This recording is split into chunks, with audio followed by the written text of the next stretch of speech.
Bases dropped on a new edition of Soccer Down here. It is a Thursday. It is a World Cup qualifying Thursday in Asia, in CONMEBOL, and in Concacaf. We're going to get into the U.S. match with El Salvador with Bart Keeler at 9:30. We're going to get into CONMEBOL, his beloved Colombia, everything else going on in MLS at 10:30 with Niko Moreno. Until then, we've got Jarrett Smith for the first half hour of the show. Hello, Jarrett.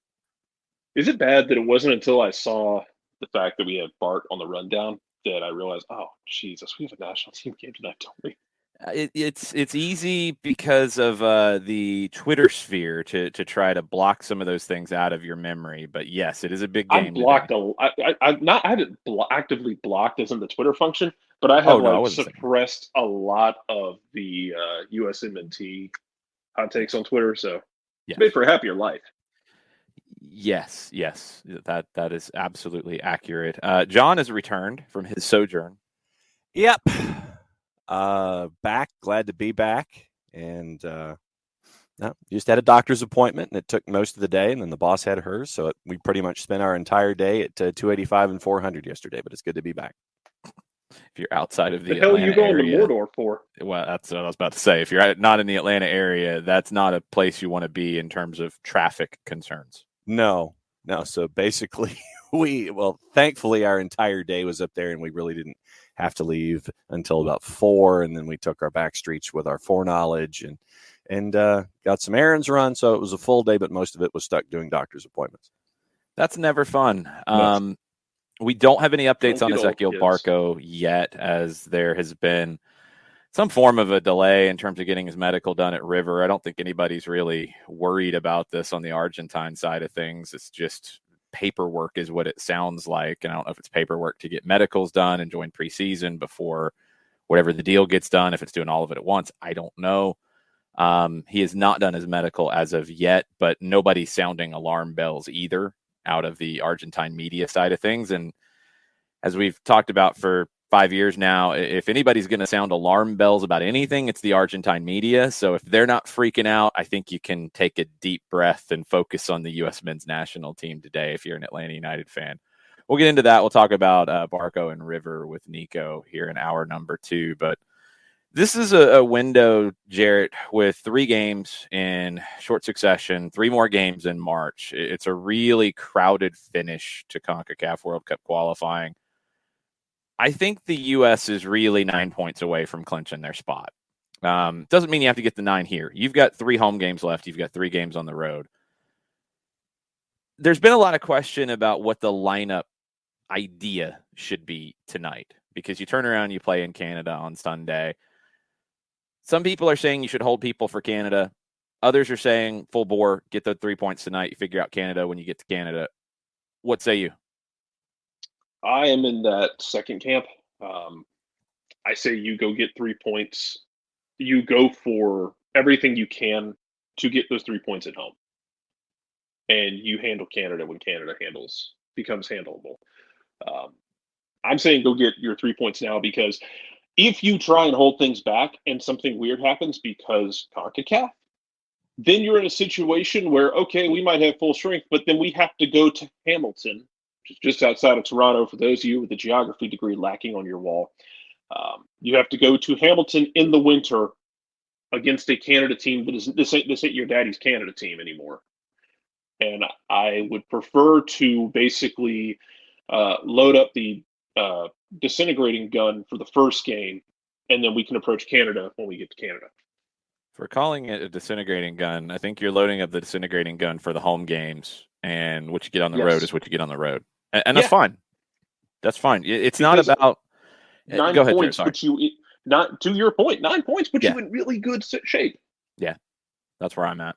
It's not about, well, if they don't get 9 points in this window, then they're not as good as we thought they were. I honestly could care less. It's get to the World Cup. It's get there, and you're there with 9. I think, and I think you're there and avoiding the playoff with 9. It can get really tricky if today goes sideways, John, because of how tight it is at the top of the CONCACAF table. And Costa Rica is lurking. They're not out of it. Nobody's really completely and utterly out of it, even when you're talking about the playoff spot. But 4 teams, very narrowly separated. The U.S. could be in first. They could be in fourth by the end of the night. And when you have the teams at the bottom trying to stay in and chasing after whatever hope is still there, you know that they're going to try to go at 470 miles an hour and try to do things their way to try to get the 3 points. So this is, while there is the notion of being wary because of what the opponent has to try to do. I mean, honestly, the opponents at the bottom of the table in this particular window, they've got to come out with 9 points so that you know that they're going to have to be chasing after wins in all of their matches in this window. Honduras is at 3, El Salvador is at 6, Jamaica's at 7, Costa Rica right now, you said they're lurking right now at 9 points. So you know that those 3 at the bottom, they're going to be chasing everything. And it's just something that I maintain. I looked at this as a 7-point window. Get your wins at home, do what you need to do on the road, get out of it, try to advance. But you just have to be wary in these situations about the level of urgency that's going to be attached to these games because of who you're playing at the bottom of the table, trying to stay in it. Yeah, Ricky, to be clear, sure, there's a million different scenarios that could have a lot of different things happen. Where I'm saying I think the U.S. needs 9 points to qualify, that's regardless of what anybody else does. I think if you get 9 with the matchups that are left on the table, you're in. There are scenarios that if they win all 3 games here and other games go your way, then, yeah, you could be clinched by the end of this window. You can't control anything else. And that has to be a common thread through the U.S. fan base is you got 2 games at home in this window. You got a tough game on the road. You deal with what you can deal with. If Mexico goes and they're missing Cesar Montes due to a positive COVID test, they're missing Raul Jimenez. If they go to Jamaica and lay an egg, hey, that's great. That's a bonus. But you can't control that. You can't control what Canada does in Honduras today. You can't control what Costa Rica and Panama do. It's all you can do is just focus on you. And I know, Ricky, I'm using your comment to make a point here because this is what we do with the U.S. men's national team. And Bart's already yelling 9-point window because that's what everybody yelled in the first window. And look, it's not that simple, and that's okay. That's all right. There's these weird conversations around the U.S., and they're not going to go away. And I can wave a flag and bang a drum and kick things over, and it's not going to change anything. Be realistic. World Cup qualifying is difficult. Most places in the world. I think it's more difficult in CONCACAF than it is in a lot of places around the world, depending on the draw you get out of Europe, for example. South America is incredibly difficult, but there's some big separation amongst the favorites. There's not as much separation here. There's tricky speed bumps along the way that you have to navigate. And the U.S. right now has a window where 6 points minimum, I think 7 is completely and utterly fine. If they get 9, that's outstanding, and it's doable. It's absolutely doable. No Alphonso Davies for Canada. Potentially no Eustáquio. It's doable. They can do this. They have the talent to do it. But I think where it gets separated with the U.S. conversation is saying that this is a very talented team does not mean they're supposed to go undefeated in CONCACAF World Cup qualifying. That's never happened, by the way, ever in CONCACAF World Cup qualifying. A team has gone completely undefeated with no draws. It's really difficult. Mexico's found it difficult, even when they have been the dominant team in World Cup qualifying. It's not easy. So you get 7 here, that's fine. You get 6 here, that's not the end of the world. And that's why I'm with Jared in terms of lineup. Like you go win the home games, and you're not punting Canada by any stretch. Please don't twist things out of proportion here. But you win the home games. If you get something out of Canada, that's great. You go there to win it. But you win the home games. You don't rest anybody here to get to Canada, in my opinion. I think that's a mistake. And I don't think it's something Greg Berhalter will do. I hope not.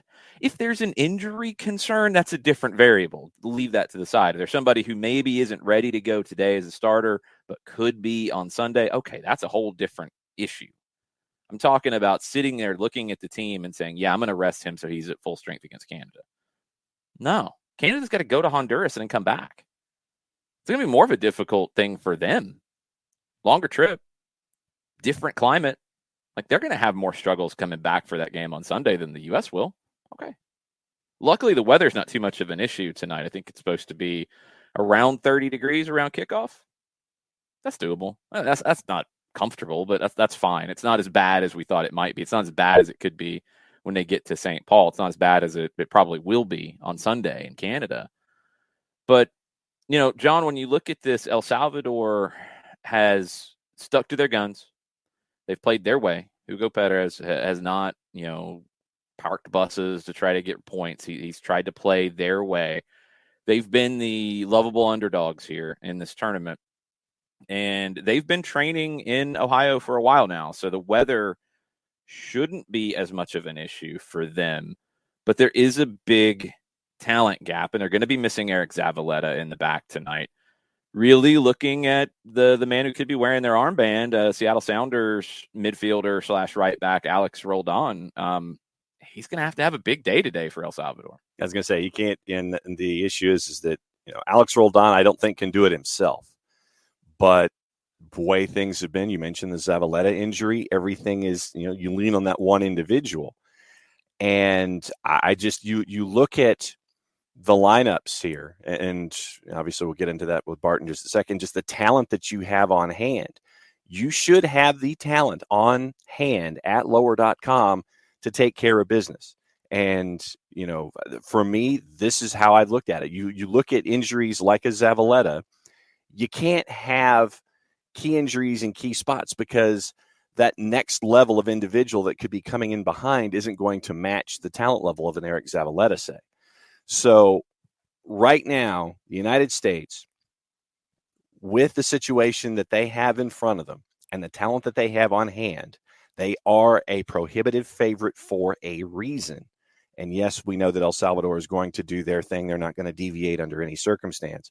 But you look at everything there in front of you, and yes, I'm saying this with the caveat that, once again, everything can go sideways. It has that opportunity to do so. But you look at things tonight, you put that the first choice lineup in, the United States should be able to take care of business. Notice I did use the word should. Yeah. I don't. There's no fear of saying that the U.S. is the clear favorite and is expected to win. Mm-hmm. No fear whatsoever. So you don't need caveats, John. Like, if they don't win tonight, that's a big failure. There's no like, well, maybe they will. And no, like, if they don't win against El Salvador tonight in Columbus, Ohio, it is an absolute failure. Completely agree. So then that's what it is. Like, it's not like, well, maybe they should. No, they have to win. And if they don't, then you put a ton of pressure on Sunday. Then you've got to go get a win in Canada, which won't be easy. Then you've got to win. Then you've got to win next week. Then you've got to win maybe one of your road games to clinch things. And if you don't get the win in Canada, and you go to Costa Rica and you go to Mexico in March. So yeah, 3 points tonight's a must. No way around it. No splitting hairs on it. Jared, I mean, the U.S. is a big favorite. I think maybe one of the biggest things that has stood out at times in this qualification process is where they have been the favorite and they've won games. They've won games later. They've worn teams down. They haven't come out and dominated early all that often. That feels like a must tonight for me in this situation. You don't want to let El Salvador grow into the game. You don't want to let them have hope. You need to make a statement here, I think, a little bit and come out all guns blazing to put this away early, to be able to relax a little bit. That's one of the keys I'm looking for.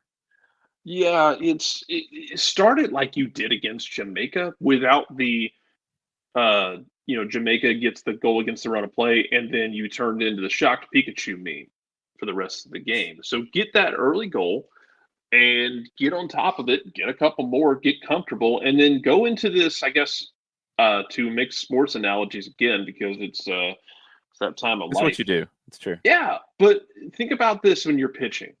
There's a difference between throwing 100 pitches of low pressure pitches and 80 pitches of high stress. So I would rather have my guys out there, busting for the first 15, 20 minutes, get comfortable, and then it's a cruise control for the second half of the game than than it to be stressful and high stress and high tension for the whole game. Get out in front, put the game away, and then coast into the second half. You're still going to play in a serious manner. You're not going to be disrespectful or lollygag around with it, but be serious about it and make sure that you're in a situation where you can rest a couple guys if you feel like you need to, or you don't have to run the energy reserves down to zero just to get away with a win. Make it as low stress as you can. I think a hot start's a little bit of a statement here, and you should have a very partisan crowd. It should be, if not packed, very, very close. I think they've sold over 19,000 tickets, and the stadium seats a little over 20. Little surprising that it's not sold out completely at this point, but I think that's a little bit of a good sign that it will be a U.S.-based crowd. They're going to get a lift from that. That's big. If you come out early, the crowd stays into it even more, and that's something that will be a help here. We talk about pressure, and I think a lot of people maybe are having some PTSD when it comes to the last qualification process for the U.S., which is completely understandable. The pressure right now is on Tata Martino in Mexico, and the pressure has been an ongoing conversation since the last set of games in November in Mexico. It's come out here lately that Tata Martino even offered to his players that he would leave if they didn't feel like he was the guy to lead them to the World Cup. They backed him. He didn't offer that publicly to the media. He offered that to his players in the locker room. You've got a lot of people who have been calling for his head. You've got a lot of people who are ramping up the pressure on Tata Martino. He's 2 points away from the top spot. He is level with Panama for the third, fourth spot, but he's in a position where he's got the goal differential advantage, so he's ahead of Panama. They're in Jamaica tonight. Now, this game is going to be played behind closed doors due to COVID protocols in Jamaica. Mexico's not full strength. They've lost 2 in a row. Jarrett, before we lose you, this feels like, where we talk about the U.S. going to Canada, that's difficult. If you get something out of it, that's cool. For a road game here for Mexico at this stage of qualification, it's about as close to must-win for Tata Martino as you're going to find. Does it feel like Mexico's in that spot we're used to seeing the Americans in for the last cycle or so? You'd have to go back through each cycle. I think there's a little bit of narrative changing with where the U.S. has been. Now, the last cycle for the U.S., you had those 2 losses early that threw everything out of whack. But, it's a longer cycle. By the middle, what Bruce Arena came in and did initially, I don't think there was as much concern until that loss in Costa Rica very, very late. It feels like this process is long. It feels like it's almost over. It's really not. They're only 1 game over the midway point because of the 14-game cycle this time. Mexico's been in the spot before too. Like, I don't think it's just purely like, oh, this is a role reversal. No, I think Mexico's been here too. They struggled in 2014 to get to the playoff and needed Graham Zusi's help. But we didn't really see this coming for Tata Martino there because he started out really well with them, and it's been since last summer where they lost 2 finals where it's really started to shift for them, and he's got to deal with pressure that probably hasn't really dealt with since his time at Barcelona and somewhat during his time with Argentina. Yeah, it's just an interesting situation that they're in, and because like I said, if things go right for them tonight, I think they can end up in first by the end of the night. Yeah, it's completely up for grabs because 16, 15, 14, 14. It's not like they're sitting in 6th. Right. And they don't, those 4 don't play each other. They all play a different opponent. So, if US and Canada lose and Mexico wins, yeah, they jump them. If Canada, US, and Mexico all lose and Panama wins, then they jump them. It'd be amazing. Yeah, it's going to be interesting to see what the reaction is depending on how this game goes for Mexico. And I think as much as we look at the result, people are going to look at to see how they play. And if they leave it late, if they end up in a situation like they did in Canada where they kind of get not to say that's the same thing because Canada was a weird situation, or they get kind of knocked around a bit, they get a late goal and they start kind of trying to press to find find something, and maybe they find something late to win it. But the narrative and the context of the game is going to be interesting to see how it goes. But I don't know that they're gonna ship him out to sea and try and find a new manager right now unless something goes really wrong. So I wouldn't necessarily look at that. Really? You should hear some of the Mexican media. It doesn't mean it happens because the media is yelling. It doesn't. That's the thing. Well, but the Federation is not exactly known for being calm on a regular basis or rational. No, I mean it's not out of the ordinary for something like that to happen. Go back to that 14 cycle where they went through 4 managers, I think, to get them there. We got 2 minutes before I got to jump, and Bart jumps on. Let's workshop this for 2 minutes if we can. I know that's a really unfair amount of time. Who would you throw in then? Well, I mean, Hugo Sanchez is going to be yelling for it, and he's been there before, and he's a legend. He's available, and there's a reason he's available, but he's out there. It would not surprise me if there was a call for Piojo, who is at Tigres and is taking a very high-profile club job, but is available. Not available, but is out there. He would get a call, I think, or at least there'd be a segment of the media. He might take the call too. Yeah, he might. I mean, because he would like to go back. I'm sure it's a different kind of job than it is here, I think. You look at what they got. I mean, you talk about the possibility of it happening. They go to Jamaica. They get 2 home games, I think, with very limited attendance as they are testing some new procedures. I want to say like 500. So not behind closed doors, but it's extremely limited for Costa Rica and Panama that are not easy home games if things turn sour for them. So I don't think they'll be in that position, Jarrett, but it wouldn't shock me if they were. I think it would take them losing like 3-0 tonight. No, I don't. I don't. I think if you look at the run and they lose tonight, I mean, if they lose on something fluky, maybe it's not, but yeah, that would be 3 losses in a row. Oh, you mean on a goal that doesn't cross the line and damns them? They would actually talk about. They'd be allowed to talk about it because here, if that was said, then you really didn't understand the full picture. That's what I was told anyway. Oh, I'm sorry. I forgot that I forgot here in America, if something doesn't go our way, we're not allowed to be upset about it. We just have to grin and bear it and pull ourselves up by our bootstraps. There's My that. bad. Sorry. Yeah. I'll get right on that. Yeah, work on that, Jared. Jump off for Bart. Please. That'll be my homework assignment. Yeah, good luck with that. Anybody else that would fit as the potential Mexico manager that would make sense? Those are the 2 that I kept coming back to. I don't think you turn back to Osorio at this point. My guess is they make a play for Herrera. My guess is Hugo Sanchez is yelling in front of every microphone he can find. And that man's going to call it El Chiringuito. It's not even in Mexico, and he's going to call in. Oh, he did. He did, I think, when Real Madrid, before they hired Ancelotti, like he was trying to put himself out there for that because he's a Real Madrid legend too. And yeah, he's absolutely shameless when it comes to trying to get one of those big jobs again. He hasn't worked consistently for a reason because he hasn't been very good as a manager. But if Mexico gets stuck and they pull the trigger here, then yeah, they might have to call Hugo, and that's not a good situation to be in. Not good at all. So what's your prediction for tonight? Tomorrow morning. What's your prediction for tonight? Damn it. Ruined my transition. Don't run out the door. USA wins. I think USA wins. I think they have to. I think Mexico wins because they have to.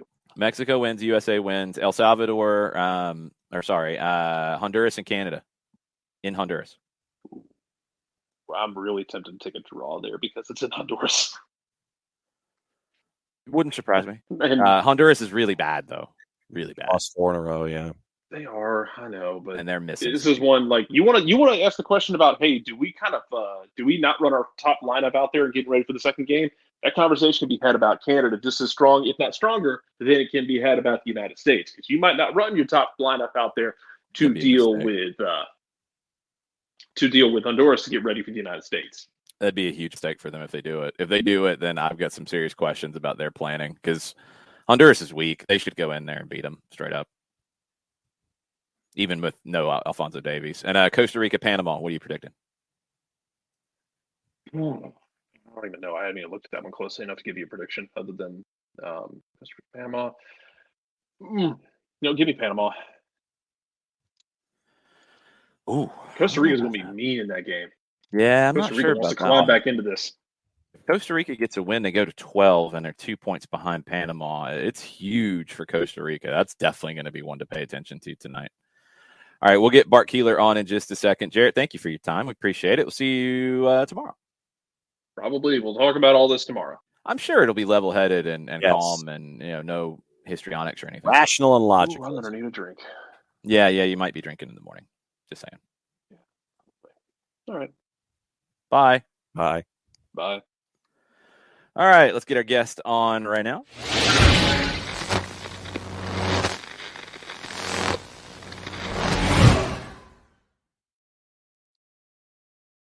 Bart Keeler joining the show. What's up, Bart? How are you? Doing well, gentlemen. Good morning. I'm on camera. This is weird. Okay. I know. What's going on? I am both excited and nervous and all of the emotions today. It's the normal, hurricane of feelings that you have on the morning of a big match. Yeah, I mean, this is a big match. It's a match where maybe for the first time in a little while, I think the U.S. really goes in feeling like a pretty good favorite here. I mean, I think there's an expectation that they take care of business and it's not too much of a sweat. That feel valid? I think it is valid, and I think it kind of needs to be. Yeah, I do too. I think that this match, specifically tonight, look, El Salvador is not as good as you are. I think that very specifically, you look back at the El Salvador match we had to start the cycle, and you can say it wasn't a great match for the U.S. I would disagree. I think it was a fantastic match for El Salvador, and they have not been able to meet that level. There were obviously a number of reasons for that. The first World Cup qualifying match they've had, like real one that they've had in, decade. The fact that they were at home and had fans for the first time since COVID, and they were supposed to have a reduced capacity, and somehow this Estadio Cuscatlán was full of 8 million people. I think that there were a lot of factors that led to El Salvador looking like just straight up a bunch of kindergartners after a birthday party, and we weren't able to match that. But I think if you again watch that game, the U.S. should have still won that game if we had finished a couple of chances. Miles Robinson needs to land a header. Weston McKennie needs to land a header. And I think we'd be talking very differently about this team if one of those goals goes in the back of the net. And I think that's why I'm more confident about tonight being a match that needs to kind of be a big win. Not necessarily just for the emotion of it all, but to get on the good side of Canada with goal differential, who has tough matches this window. Well, and at the same time, Bart, you want to make that statement early on. You want to sit there and let everybody else take notice as to how you're performing in that first match in this window. And if you sit there and if you put the pedal down, you make that statement, you make sure that the other team doesn't have that ground to make up when they can sit there and have chances and have chances and have chances. You put all doubt away early. That does a lot for you, does a lot for your fans, and then for everyone else around you in the table, it does things as well, because they're looking at you going, man, okay, so they did that in this window. We have to keep an eye on things for the other two matches, yeah?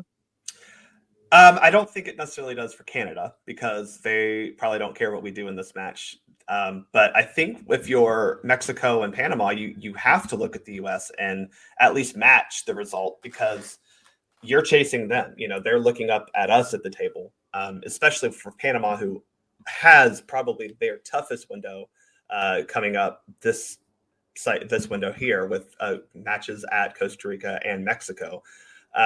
They really have to look up at the teams above them and try to do their best to match results or get as many points as they can, because I don't want to make big sweeping generalization predictions, but Panama has greatly outperformed what we expected of them. I know they made the World Cup last time around, but that was a miracle in itself, and it took 18 things happening in their favor to make them go to Russia last time, including being given a goal that didn't cross the line. Yeah, there's that. Literally being gifted a goal that wasn't a goal. But hey, we have VAR this time, so that should fix it, right? So yeah, I think for the U.S., it's just about putting out the best performance possible. And I think it does put pressure on teams like Mexico and Panama to have to at least match the result. Yeah, the timing tonight, if anybody's concerned about stuff like that, where you start scoreboard watching, Jamaica and Mexico, same time, same kickoff. Honduras and Canada kick off an hour later. Costa Rica, Panama will, when they kick off, they'll know the result of the Mexico and the U.S. games. Yeah. That's a huge game. That last game of the night in Costa Rica. If Costa Rica wins, then they're easily back into this conversation. If Panama wins and Mexico wins and the U.S. gets points and Canada gets points today, then it's probably 4 teams for those 4 spots, just trying to avoid the playoff spot. Yeah, I think that's why for Panama specifically, a draw in Costa Rica, like Panama needs to do their best to get as many points as possible, but I just don't see 9 points in the cards for them. I really don't see 6 points too much in the cards for them. But if they can get a draw on the road at Costa Rica, that will be big for them, because that means they're still in the hunt, and they're still, more importantly, in the seat for that 4th qualifying spot. And I think that is also going to be okay for them. Yeah, holding off Costa Rica today, a draw for Panama is huge. A draw for Panama is basically a win for them. Obviously, a win against Costa Rica essentially eliminates Costa Rica, right. Sure. Maybe not eliminates, but you know what I mean. But a draw keeps it, they're still 5 points ahead of them. So that's fine for them. Yeah. For the U.S., though, I think that when we look at scoreboard watching, that Jamaica-Mexico game, to me, is the most intriguing one. I don't really care what Canada does, because we get a chance to play them next match. But Jamaica's definitely a different team now that they have actual players in their roster. They have a coach who will probably at least try to play with some better tactical structure. They were, I'm saying this in the nicest way possible, lucky to get a result against the U.S. because that Mikel Antonio goal was a bit of magic from him. Yeah. But if they don't have him, and if that shot is just, the slightest bit off, I don't think they're looking at being in a position to even qualify for the World Cup right now. So that Mexico-Jamaica match is very intriguing if you're a U.S. fan. Yeah, first match for Paul Hall in charge of Jamaica after they made their coaching change. Antonio's back in the squad. Junior Flemings, who made the move from Birmingham over to Toulouse, he is in the squad. Corey Burke and Andre Blake from Philadelphia. A lot of MLS guys in the squad for Jamaica. But you've got some of that international talent as well, and you've got a manager that at least bring a different voice, because it seemed like Theodore Whitmore had just lost the group and wasn't even able to convince people to come in all the time. Yeah, from what I've heard from Jamaican commentators and from their Twitter people, I think that Tapa Whitmore, not a bad guy, clearly the guy who was the most favored by the Jamaican Federation when he was first hired. But I think that we were all aware that the reason he was still in charge of that program is because the Jamaican Football Federation didn't have the money to go find someone else. I don't know where that changed. I don't know if they're even paying their players anymore. I don't know where that is, but I think it was a necessary change, and probably one that should see them do better than what we had seen them this cycle, because Jamaica was a team that I think we expected big things out of the cycle. But as I always say, never trust the Jamaicans. Well, and it's also going to be a bit of a weird vibe, considering it's going to be an empty house tonight. And that can play with you between the ears, because if you're Mexico, you may be thinking, okay, we don't have the fans going against us. And if you're Jamaica, who's trying to make a statement in this game, we don't have any fans cheering for us. I mean, it's going to be an interesting mental experience tonight watching this match too.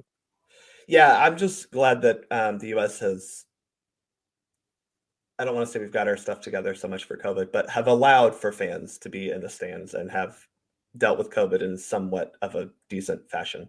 At least U.S. soccer fans, I trust, have been able to do their part in helping this pandemic come to an end, hopefully sooner than later.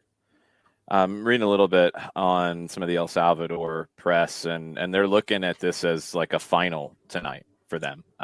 If they lose tonight, I don't know how they qualify. Yeah. I think that's valid. They haven't even gotten a result in the U.S. in a competitive match since 1989, and that was in the qualifying for 1990. 14 consecutive defeats as a visitor against the U.S. in all competition. It's really difficult for them. They have been training in Ohio. I mean, the weather I don't think is going to end up being the factor that maybe we thought it was going to be. It's going to be cold, but not, unbearable. What do you worry about happening here from a U.S. perspective? What can El Salvador do that would concern you? Well, the one thing that El Salvador has proven time and time again during this qualification cycle is they're not going to sit back, right? And where I think that can be concerning for the U.S. because a team that is not afraid of you and is going to come out and run with you could pose some problems. I mean, I think with this lineup or this roster specifically, I don't think we have too many issues where I'm not, expecting anyone to have big gaps in possession. But at the same time, this is just a team that's going to run and fight and scrap, and they don't. I'm sorry, they don't have the talent. They don't. Yeah, there's a talent gap. There's nothing wrong with saying it. It is what it is. They are not talented. Their best player, the player that they have with the best club is a player that, like, in a league that, I mean, it was even debatable if we were going to call up a player from that league, from the Eredivisie. So, it is. And they're missing some players too. They are. they're in. I mean, even being depleted a little bit in terms of talent level. Zavaletta's got a foot injury. Mario Gonzalez, their starting goalkeeper, had flu-like symptoms this week. He's questionable. Their captain, or one of their captains, Marvin Monterosa from Alianza, he tested positive for COVID, so he's out and been isolated. Christian Martinez didn't make the trip. I mean, they're not at full strength for them. Yeah, that's a lot to deal with. Even Josh Perez is missing as well from Miami. Is he from FC Miami? One of those USL teams. Yeah. So yeah, again, this is a match that the U.S. Yes, it's concerning because they're going to come out and run. But if you're the U.S., it's about coming out there and also setting the tempo. Because I think that when you look at the last two matches we played, we actually came out and set the tempo very well. We came out against Mexico and bossed Mexico off the pitch. I mean, that November window was the worst we've seen Mexico look since they were playing in the fifth game of World Cup. So it is imperative that the U.S. comes out and sets the tempo. I do think that it'll take a while for the U.S. to get in rhythm for a couple of reasons. Like, it's cold.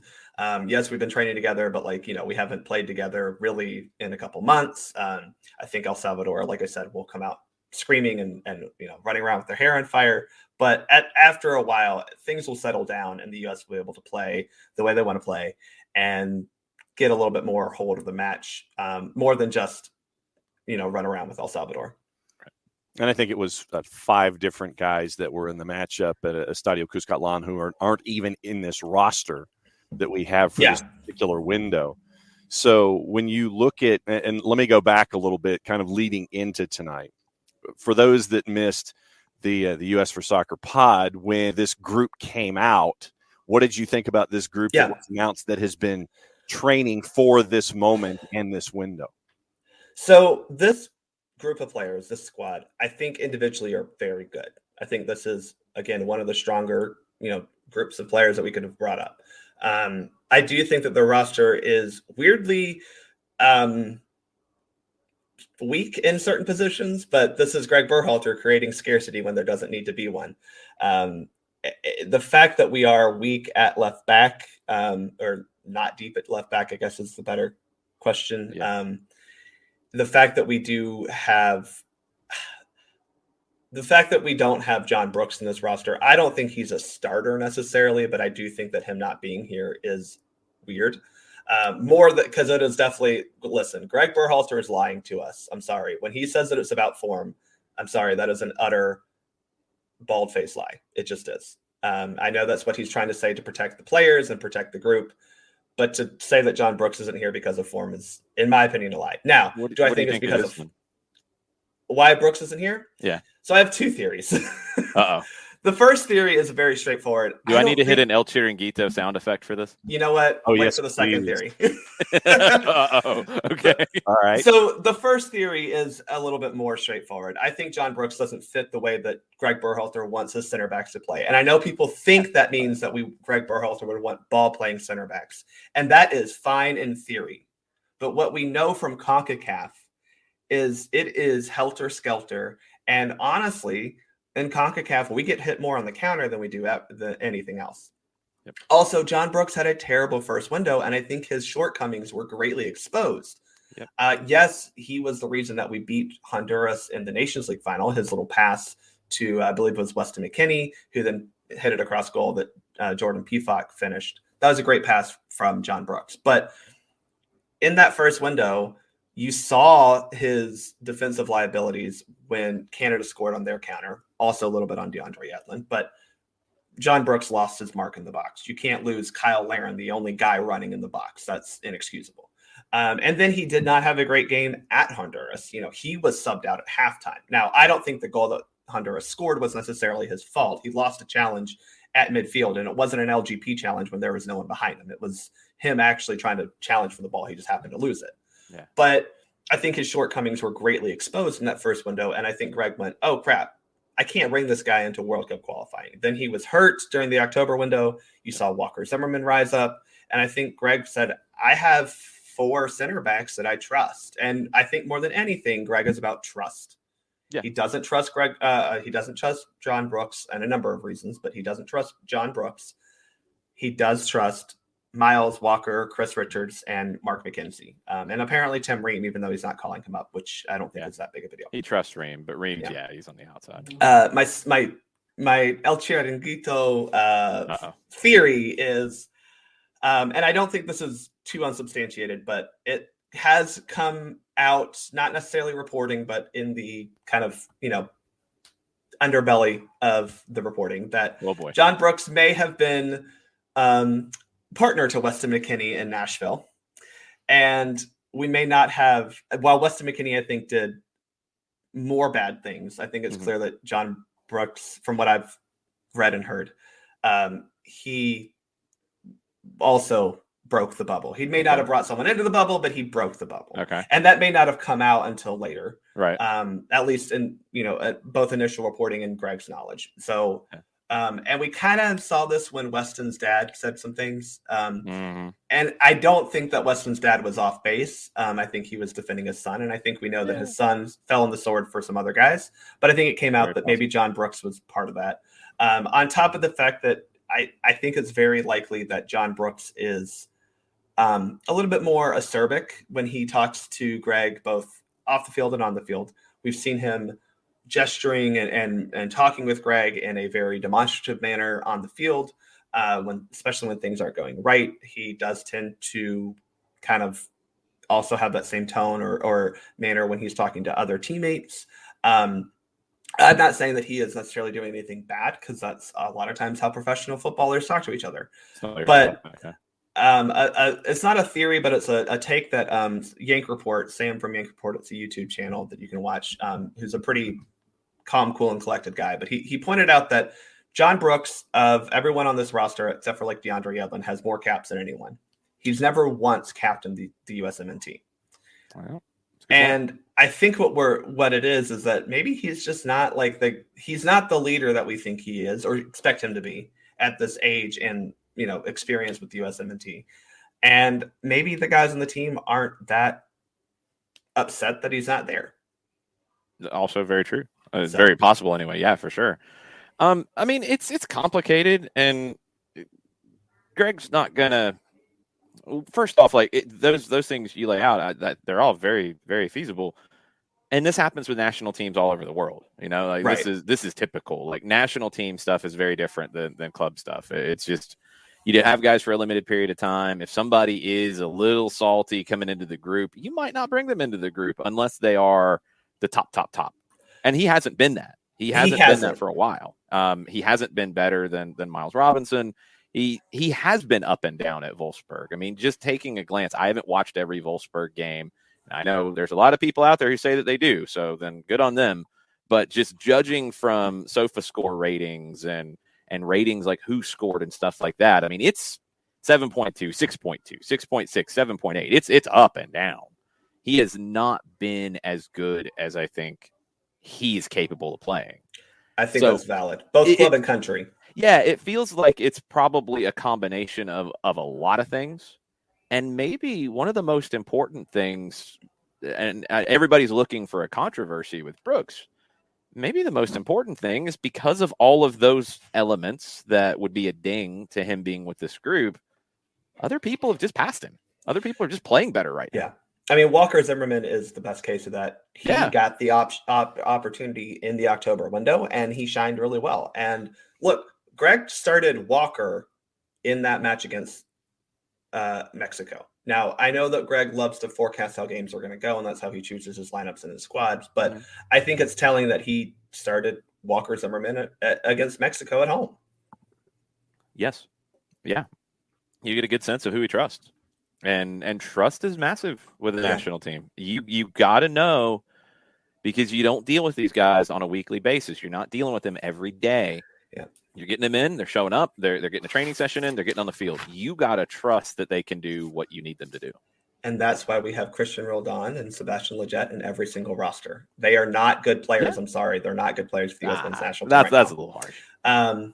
I don't care. That's fine. They have not been performing up to the level that they should perform if they're getting automatic call-ups. I'm going to just put that out there. But they have not earned an automatic spot on the squad the way that they've been given. But Roldan, I think, is a little sorry. Roldan's a little different than Lletget in that conversation for me, because Roldan has been so good at the club game and he's so versatile. I think he's a valuable reserve. It's weird his club success hasn't translated as well to the U.S. Men's national team. But I will agree with you that his, especially this year for Seattle, he's been very good. Yeah, he's earned it because of his time there. But don't call up Georgi Mihailovic for having a similarly great season. Exactly. Whatever. But the one thing I would say with Roldan, and I think when you're getting deeper down a roster, you're maybe looking at it differently than just level. When you're looking at having a Roldan as maybe your last guy on the bench, maybe your next to last guy on the bench, and he can play 4 or 5 different positions. Yeah. That increases his value a little bit in the back end of a roster. I mean, look, we saw this with the U.S. women's national team in 2019 with Allie Long, where I'm sorry, she wasn't that good. Right. But she was really good for the locker room. She made great social media content. She was clearly friends with everyone on the team. And I agree. Sometimes that's the player that you have on the roster. Yeah. Yeah. That's where I'm at with Roldan. Lletget, he's got to go have a big year at New England to be in the mix. I think for me, he was not good for LA this year. That's the thing that Sebastian Lletget had a very bad year. Hopefully that changes, because fell off as the year went on for sure. Yeah. But this roster is still individually, they're all good. Yeah. So I don't think we have that big of an issue. And Lletget was going to be instantly, as we're sitting here writing my notes, I have the word trust and I have the word Lletget written here on my legal pad. Yeah. And it's in these situations where you're getting closer and closer to a finish line or closer and closer to a goal that you want to accomplish, you're going to have those trust guys. And I guess I just did use air quotes as a part of this roster, because if you're a Greg Berhalter and you sit there in a situation and you're like, okay, these are my security blankets. These are the guys that I think they can do what I want them to do within this system. How much of a presence do you see these glue guys, these trust guys in this window? Do we see a start here and there? I mean, is it going to be the straight, the first subs off the bench? And that's another thing that we have to pay attention to with Berhalter's, making sure that you hit the right buttons if you're trying to substitute. But I mean, when it comes to these trust guys, how much of an impact or how much of a presence do you anticipate these trust guys having in this window?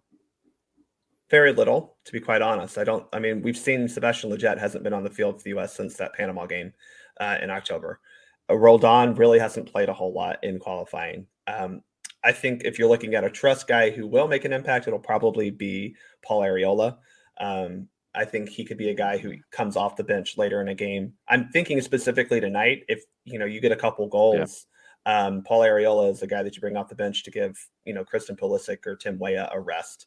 He's a little beyond these two to me. I don't know. Maybe I'm overrating him a little bit, but he feels like a little bit more in that competition for time, a step below your Aaronsons, your Pulisics, obviously, but he feels a little closer to time. Jordan Morris's return might push Arriola further down. And that's kind of where I see Arriola is now behind Morris. But I think that Roldan and Leggett, I do think maybe one of them starts at one of the matches this window, because I think that as much as Greg has downplayed the effects travel will have, you're still playing 3 matches in 8 days. Yeah. You're going to have to rotate at some point. Right. So I can see Leggett maybe specifically starting against Honduras, maybe Roldan starting against Honduras.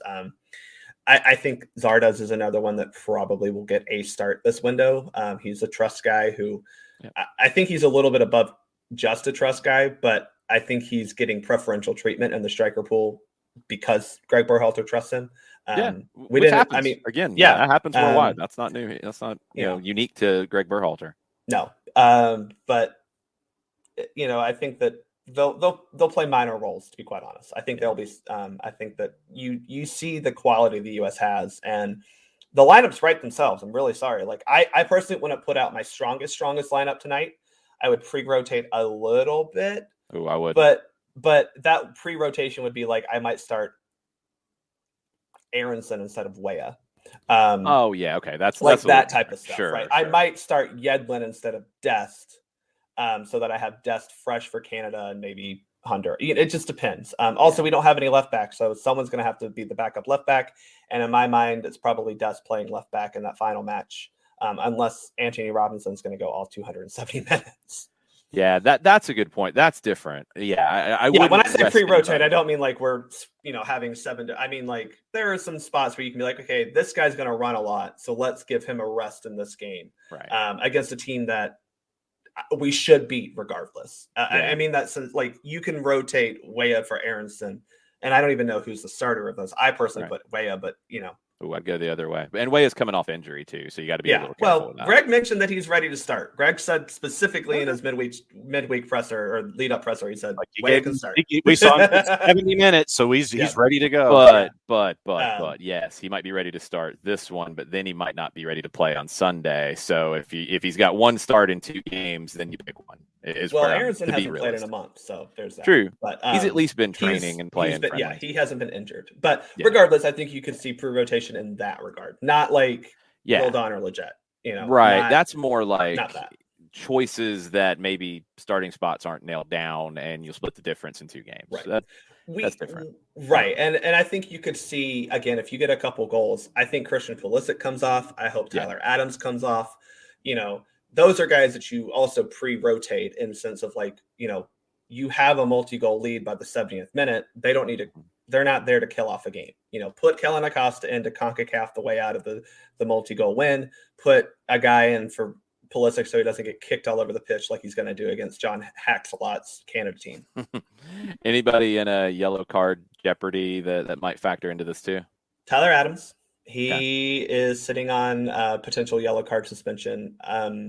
You get a lead, you sit him just so you have him for the next game. Yeah, I don't think you don't start him because I don't think you can risk that, but you tell him don't get a yellow card. You don't have to hopefully you don't have to be in a situation where you're taking a yellow card against El Salvador. Right. And then that way he can play for Canada, get your yellow card in the Canada match. You might have to miss Honduras, that's fine, but you're ready to go for Canada or for Mexico in March. Yeah, in a perfect world, that's exactly what happens. You lead, you set him at about the 60-minute mark today. He plays against Canada. You take care of business, and it's like, go ahead and argue with the referee. Get a yellow card there. Go ahead and pick one up.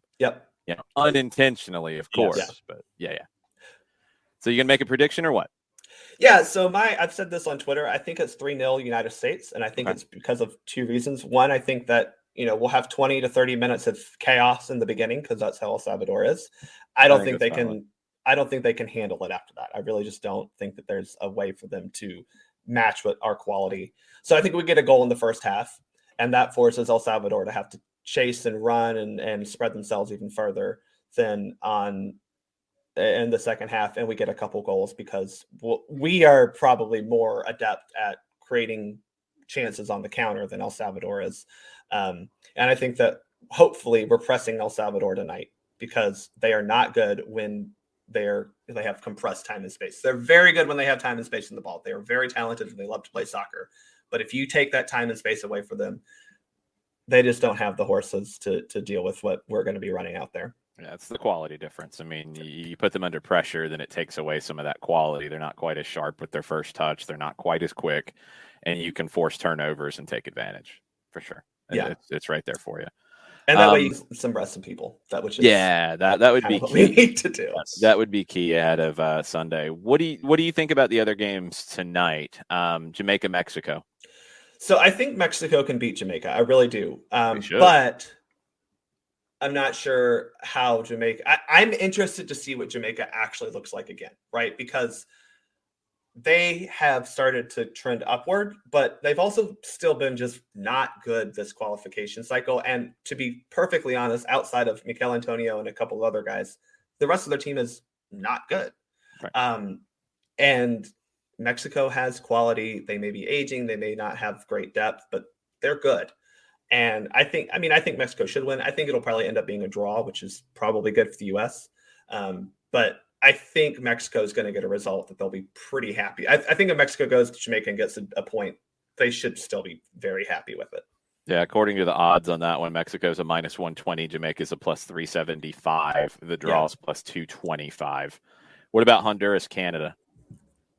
I actually think so. Canada has yet to play a World Cup qualifying match in Central America this cycle. Sorry, Canadian viewers. They have played at the U.S. and at Mexico, which are different levels of like intensity, right? Like you can prepare to go in, and for all that Mexico is, they're not setting off fireworks outside your hotel type of, that's not quite that. Yeah, they might, but I don't know if they do to Canada. It's not the same, right? That's the other thing. They do to the U.S. I don't know if they do to Canada. Right. The other match was at Jamaica. Right. Now, Canada has been unbeaten at home. They have been unbeaten the entire qualification campaign, but they've only gotten draws on the road, and they've gotten draws on the road in different ways. The fact that they didn't beat Jamaica tells me that they're really not as strong on the road as they are at home. I'm curious to see how they face a Central American opponent in Central America for their first time this campaign. I think they get a draw, but Honduras is also fighting for their life. They are 3 points. They probably don't have much of a life yet, but this is the last window they have to really make a push. So we'll see. They also have a new coach, if I'm not mistaken. They do. And they've got a lot of weird roster decisions. No Andy Nahar, all kinds of weird things going on with Honduras. If Canada's going to win on the road, this is the spot for them to do it. But they have those ghosts of 8-1. Yeah. Fairly recently, in the last couple decades, they had an opportunity where they went to Honduras. I think all they needed was a draw to move into the Hex. And they lost 8-1. They exercised those demons against Haiti earlier this qualification cycle. And I do think that that's still the advantage that Canada has over the U.S., Mexico, and even Honduras to an extent, is they've been able to play for a while in this with this team. But let's not pretend like Canada's got great depth either. They're missing players. They don't have Alphonso Davies, who played against Honduras when they drew them in Toronto. Yeah, Toronto 1-1 to start the campaign. So obviously this Honduras team has greatly declined since then. But I don't trust Canada yet because I haven't seen them do it. And we know that it's hard to go to Central America. Yeah. Canada's a minus 105. The draw is plus 240. Honduras is plus 280 in that one. And last one of the night, Costa Rica, Panama. What you got? I think Costa Rica beats Panama. I think Costa Rica is still I think Costa Rica is still a good team. But if you're the U.S., even a draw is fine. Look, the goal for the U.S. after this window, the goal for the U.S. should be to be 3 points plus clear of Panama. Right now, we're only 1. We need to be 3 points plus. If we even increase it by 3, so we're 4 points ahead, we're basically guaranteed qualification because we play Panama in that final round of qualification. I think that should be the goal obviously there's only so much you can control. Go win the games you can. But realistically, or ideally, I should say, you are +3 at Panama or you gain 3 points on Panama. So, whatever that ends up being, it really puts you in a good spot to not have to get a result in Costa Rica on that final match day. Costa Rica's favored in this one +130. The draw is +200, and Panama is a pretty sizable underdog, +250. I don't think they've ever beaten Costa Rica at Costa Rica. It may not. If they have, it's been a very long time. That's a big rivalry for them as well. They're neighbors. I don't know. I think the thing that bothers me about Panama is that they should not be doing as well as they should, but their coach is getting the best out of them. Same as Canada, to be quite honest. Canada, John Hackworth is getting the best he can out of the Canadians team. Panama is getting a lot out of their Danish coach. And that's something that, as an American, I'm quite jealous of, because I don't think Berhalter has gotten the best consistently out of this team. It's going to be interesting to see if they can continue that. They've had a couple months off. They also are in the weird, out of season training camp situation that the U.S. is in. I don't know. I think Costa Rica can beat them tonight. Yeah, if they do, it gets really interesting for that 4th spot, and it actually gives the U.S. a lot of breathing room. So that would be a good thing for the United States. Bart, man, thanks for the time. Appreciate it. What's your schedule for stuff coming up, either written or podcasting? Yeah. So first off, join me tonight at Fido Midtown for the American Outlaws Watch Party. We'll be there tonight, Sunday, and next Wednesday. I am actually going to be in Orlando, Florida for all of next week. So I will be probably not recording or writing a whole lot. I'll be there for a work conference, so I'll be busy all day. But we'll probably have kind of a recap of this window after I get back to, again, look at where things are now, that we should have a very clear picture of what qualification routes look like for not just the U.S. but everyone after this window. Obviously, we only have 6 matches left. That seems like it's not a lot. It seems like it is a lot. It's somewhere in that weird, they're going fast and you have to make things count. But hopefully by the end of this window, we have kind of a clearer picture of where things are in CONCACAF, because right now it's a jumbled mess, especially at the top. Yeah, that top 4. I just want to see if Costa Rica fights their way in. I don't think El Salvador. I don't think Honduras. I don't think they do. I just don't think they can. Honduras. I think it's Costa Rica. They're the ones that could be the spoiler a little bit here and make it. Starts really with a win tonight. It does. That's going to be a fun one to watch at the end of the night tonight. Bart, thanks for the time. Appreciate it. We will talk to you very soon. Thanks, John. Thanks, Jason. Y'all have a great day, and let's get a win tonight. Yep. Bart Keeler, make sure you're following him, Bartimus Prime 19 on your social medias. John, you got to tell us about our good friends Toca Football and Eliminize. Will do. Question for you. Do you have a young soccer player in your family, and have you ever considered private instruction with a professional instructor to take your favorite player's game to the next level? Here's how you do it. Toca Football has 4 indoor soccer training centers in the Atlanta area. Their trainers utilize innovative technology and a fun environment to help improve your favorite player's skill and decision-making. Give Toca Football a try. Here's how. SDH is partnering with Toca to offer our listeners an opportunity to check out their revolutionary and fun Toca soccer training method for no cost whatsoever, absolutely free. So book your $0 session right now with the promo code. You know what the promo code is if you've seen this ad before. The promo code is DH. DH is your promo code. Go to tocafootball.com/program/Toca-training. tocafootball.com/program/TOCA-training, or go to the soccerdownhere.net website. Click on the Toca Football banner and get your favorite player's game headed to the next level right then and there. SDH is also brought to you by Eliminize Service. QR code for those of you watching on Twitch over my left shoulder for odor-free, clean, fresh air. They deodorize enclosed spaces like houses, apartments, condos. They create a customized solution that eliminizes all organic odors, including those like pet cigarettes and food.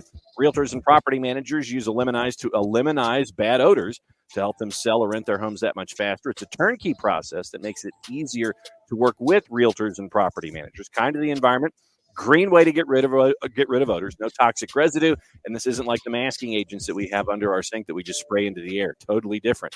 They use a proven scientific formula to destroy odors down to the molecule. Pricing is easy, either by the cubic foot or parts per million. They come up with a price that's affordable for you, offering results in 24 hours or less. If you have any questions, frequently asked or otherwise, go to the website, Eleminize.com/Atlanta. Put the /Atlanta in after the .com so they know what part of the world that you are reaching out from. ELIMINIZE.com/Atlanta. Eleminize service for odor-free, clean, fresh air. Eleminize service, proud sponsors of everything SDH. Good stuff. About your usual time, so you're right back on it.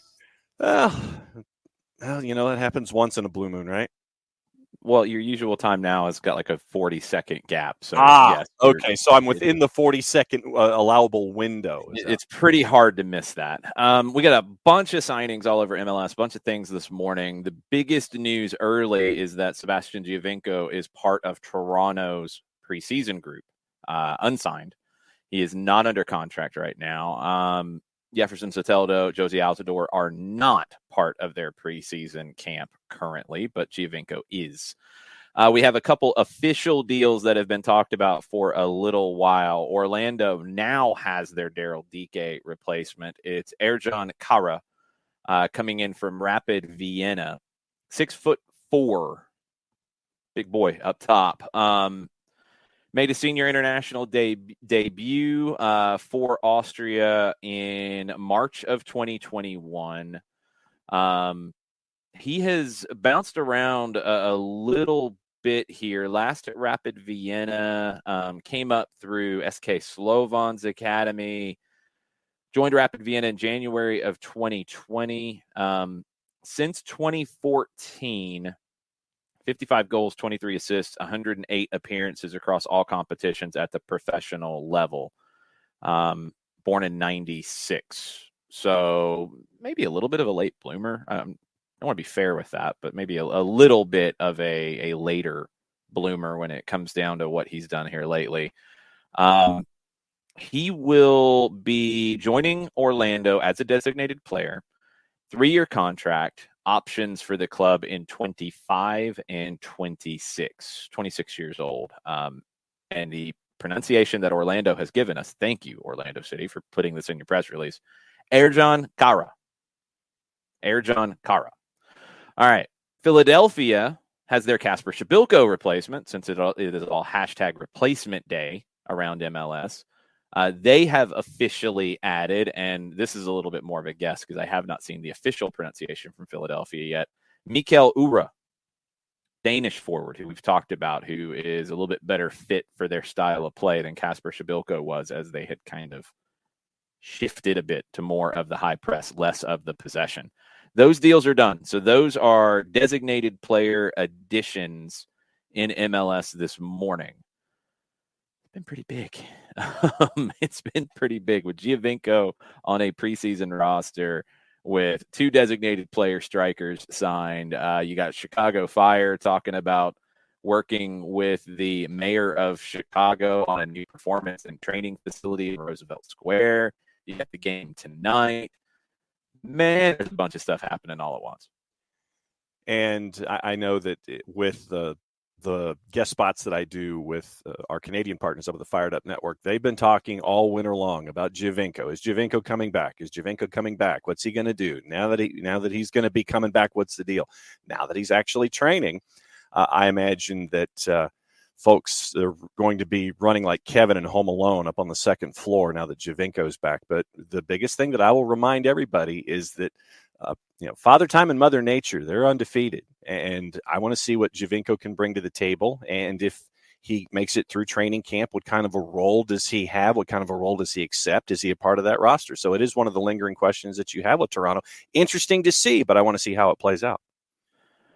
Yeah, I mean, Giovinco is not what he was before. He's older. One of the conversations throughout the offseason about Giovinco coming back was he wanted similar kind of money to what he was getting before. He's not getting that.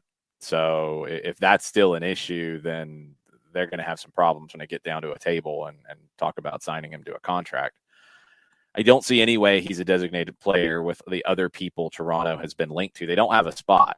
The talk about Soteldo for Salcedo, it's been there for a while and it hasn't happened yet. I saw an update earlier this week from Cesar Luis Merlo that it's still moving along, but Soteldo going to Tigres, Salcedo going to Toronto, that's just a swap in who's in the designated player spot. Josie Altidore has to be removed from a designated player spot to open up that spot for Insigne in the summer. You don't need it to start the season because he's not there to start the season. So there's not a designated player spot to work with.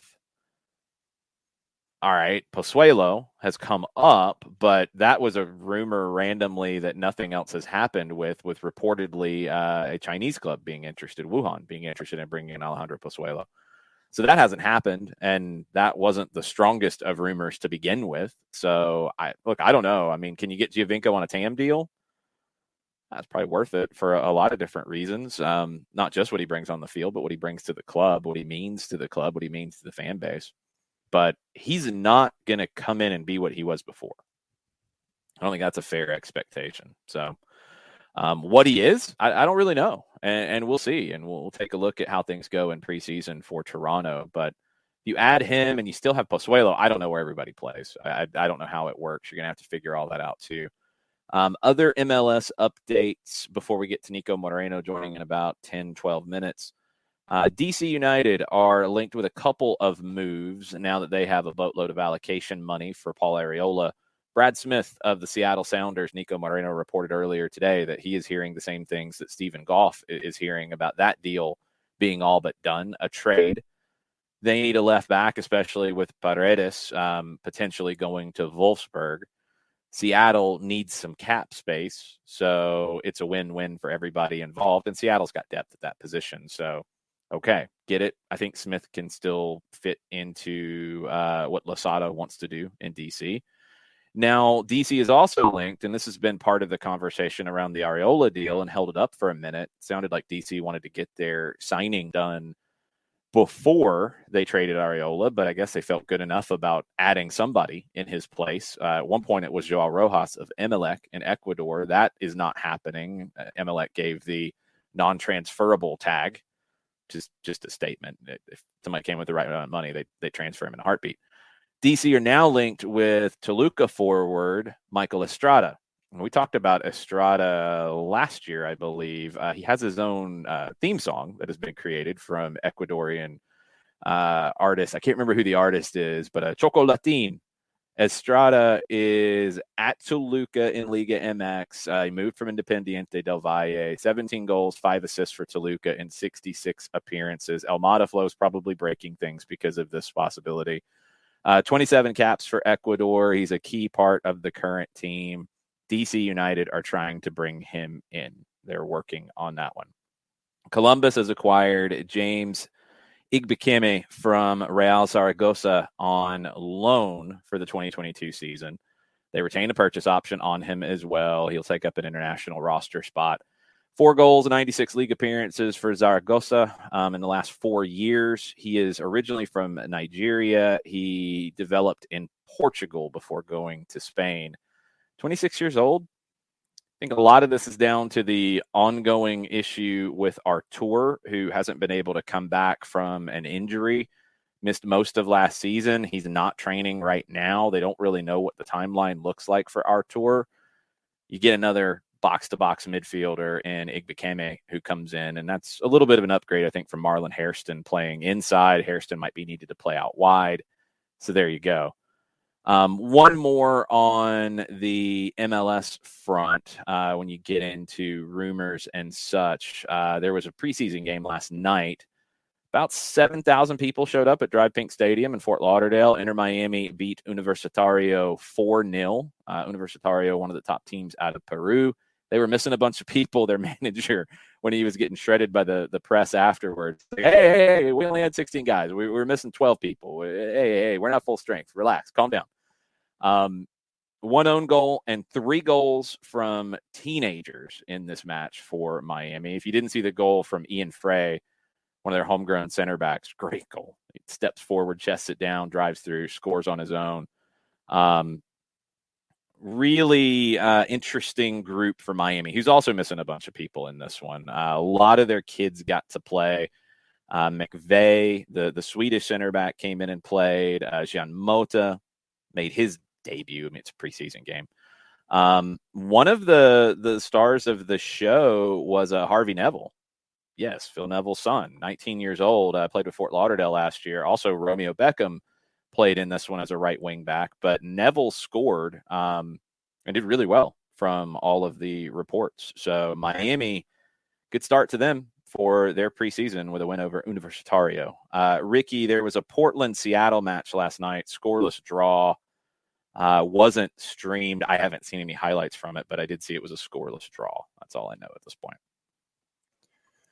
When you look at all of these transactions and Swiderski going to Charlotte, I guess we can take it a conference at a time. Who still has, in your mind, the most work to do when it comes to roster build right now in the East and in the West? Anybody off the top of your head? Well, we'll run through them. Charlotte, obviously, they're nowhere near done with theirs. I think Vancouver is in a pretty good spot with what they have to work with. Really nothing major for them to add, especially if you're going to go with Thomas Hall as your goalkeeper. I think you're good. Toronto, we've talked about a million times. I think it's really the designated players and what they do. And if they're really chasing Belotti or somebody of that ilk, then you got to move Pozuelo. You still got to move Altidore off your roster. It sounds like they're in the process of moving Soteldo. They probably still need a little bit more defensively. Kamar Lawrence is still there. He hasn't been moved from the roster yet. He's with Jamaica in World Cup qualifying right now. They added Lucas McNaughton for more depth at center back. You're going to get Salcedo, it sounds like. So your center back, you should be okay with that, although Luke Singh's supposed to be leaving with the McNaughton deal. Yeah, it's okay, but they still got work to do. Seattle's in pretty good shape. I don't think they're really looking to do much once they got some of their re-signings with Bruin, with Montero, with Alex Roldan. They're in pretty good shape as they currently sit. San Jose, they added Francisco Calvo. Beyond that, I mean, I think they kind of are what they are. They're not going to go out and spend a whole lot, so I don't really think they have much more to do. Real Salt Lake is in pretty good shape, bringing most of their team back from last year. They got Everton Luis back. That was announced fairly recently. They added Scott Caldwell, which I think is a really good pickup for them. They got Justin Merrim back. Portland has questions. We know Valeri is gone now. Sebastian Blanco, nothing's done there yet. You're missing your two center backs to start the season due to sports hernia surgery. You've only got two outside backs right now. Feels very thin for the Timbers at the moment. I think they've still got a lot of work to do. And they're going to have a new goalkeeper. It's not going to be Clark. So who's going to win that battle and is there a drop-off there?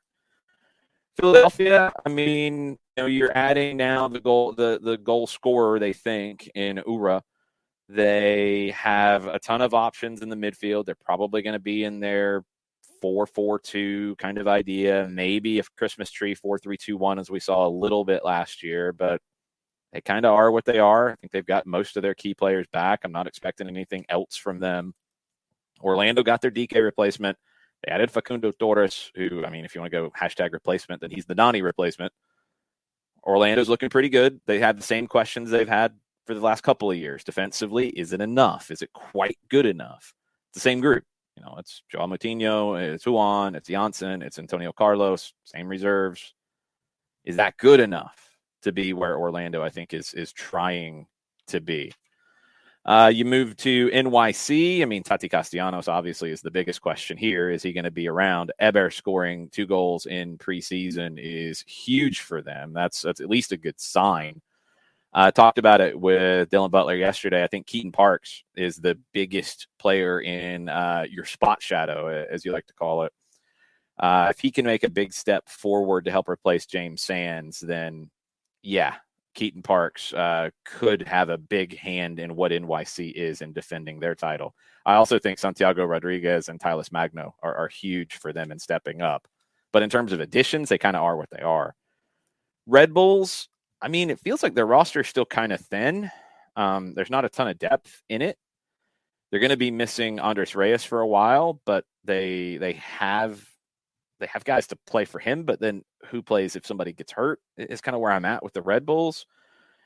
Klimala is going to have to step up and give them more. Lewis Morgan is going to be really interesting for them because, she's playing as a second forward. That's a very different kind of a role than we're used to seeing him in. Is he going to play as a right back early on? If Nealis has to come in, you have to create the depth at the center back position. Dylan Nealis. So you already have Sean Nealis as a center back, but they added Dylan Nealis. You got both Nealis brothers. Red Bulls are trying to confuse everybody. If they get Edwards back from Stoke, that's the last one out there for Red Bulls. They get that done. That's a really good addition for them. That helps them a ton. I think the Revs are what they are. It sounds like the Adam Buxa deal is not going to happen, which didn't make a whole lot of sense anyway for a Serie B team in Pisa to be dropping $9.5 million on a player. Not really buying that. If he sticks around, then they are what they are with adding Sebastian Lletget for Tejan Buchanan, which not the same level of player, but maybe a better fit for the way the Revs were playing last season. I think they'll be fine. I think the Revs will be very, very good. I don't know if they'll be as good as they were last year, but they'll be very, very good. Nashville's traded every international slot known to man and added a bunch of allocation money, and they have a very good group. Adding Sean Davis, I think, was huge because it allows you to keep Dax McCarty a little bit fresher. He can be very impactful in big games. Davis can play a lot of minutes for them, and I think he's, again, one of the more underrated players in the league. My question is the right side of the back line, how they handle it. Are they going to play 3-5-2 or 3-6-1 a lot and maybe get away with playing more of a winger in that role? Is Taylor Washington going to move over and compete with Eric Miller? Do they think Miller's a starter at this point? Losing Alistair Johnston and Dylan Nealis, it's kind of like, okay, where do you see the right back position if you're Gary Smith? Center back, good. You got three center backs with Romney, with Zimmerman, with Mayer, if you want to go that road. So you can do it. Just how do you fit the pieces? The right side is a little bit of a question. And who gets to start up top? It should be Akiloba. They brought him in to be that guy. He wasn't that guy. Is he that guy now? I don't know. Teal Bunbury's going to have something to say about it. CJ Sapong earned the spot last year consistently. Is he still going to do that? And I've always thought Daniel Rios is ready to play if they give him the opportunity. So, you playing two of them? Okay, let's see what it looks like. Right side, though, for Nashville is a question. Montreal looks like they are kind of moving into really what Wilfred Nancy wants his team to be. And it is a little bit more of a central midfield, not as much with the wing, maybe more of that 3-5-2 kind of a look with wing backs as opposed to wingers, three center backs. Is Karifa Yao ready to be one of those guys? He was on loan last year to Cavalry in the Canadian Premier League. He was up in Calgary, did really, really well. Can he step in with Kamal Miller and Joel Waterman and be that guy? I like their group. I mean, I like Jordan Mihailovic a lot. Wanyama and Piet, really good pairing. I think Ahmed Hamdi is one of the better reserves in central midfield in the league. Romel Kyoto is a handful when he's on. He's just inconsistent. Joaquin Torres, really good addition. I think Matko Miljevic coming in from Argentinos Juniors can give them more than he did last year. Montreal's quietly really interesting. Really, really interesting. Not a lot of names, but I think really interesting. Yeah, Modaflow, going back to Nashville, Akiloba not coming in and lighting it up was a surprise to me. I don't know. I don't know what we weren't seeing training, so I don't know. Maybe it just never fit. Maybe Gary Smith didn't want to rush him, but CJ Sapong played really well, so you couldn't really take him out either. Minnesota did the buyout on Thomas Chacon, which is one of the worst signings, and it's not Chacon's fault, in my opinion, because he never got an opportunity in Minnesota. Maybe he didn't earn it, but you invest designated player money and time into him, you should probably see what you got. He never got that opportunity. He played like 277 minutes. Weirdest thing I've ever seen. I don't get it. I don't get it at all. Minnesota has been loosely linked with a return for Luis Amarilla as well, although that hasn't seemed to go anywhere lately. Minnesota's okay. I think they still got work to do. We've talked about Miami a ton. We kind of know where they stand. Same with LAFC. We'll talk to Niko here in just a second about LAFC. LA Galaxy are the other one I wanted to touch on quickly. They are now being linked with more significant reporters to Douglas Costa coming in. Douglas Costa was last at Gremio, couldn't help them stay up. They got relegated. Gremio doesn't have the money to pay him. He's on loan from Juventus, but Juventus has got 6 more months with him under contract. They don't want to pay him. They don't want him back. Sounds like LA Galaxy are working hard to get a deal done, and they want to pay him $5 million a year. 31 years old. That's a huge deal. I'm skeptical of them getting their value back for that. Who knows? LA Galaxy are also linked with a return for Christian Pavón, who has been linked with moves for $1.5 million to Cruz Azul. You remember what Pavón was reportedly asking for, or at least Boca was asking for in transfers with LA Galaxy pre-pandemic. It was a lot more than $1.5 million. So if the Galaxy get Costa and Pavón, then things get really interesting with them. One other rumor of the day, we should have talked about it with Toronto. Atiba Hutchinson is being linked with a return to Canada. He's in Turkey right now at Besiktas. Toronto FC are the club linked in bringing Atiba Hutchinson in. That's where things stand right now, and I know this guy is going to have a lot more updates on some of this stuff. Let's bring in our guest.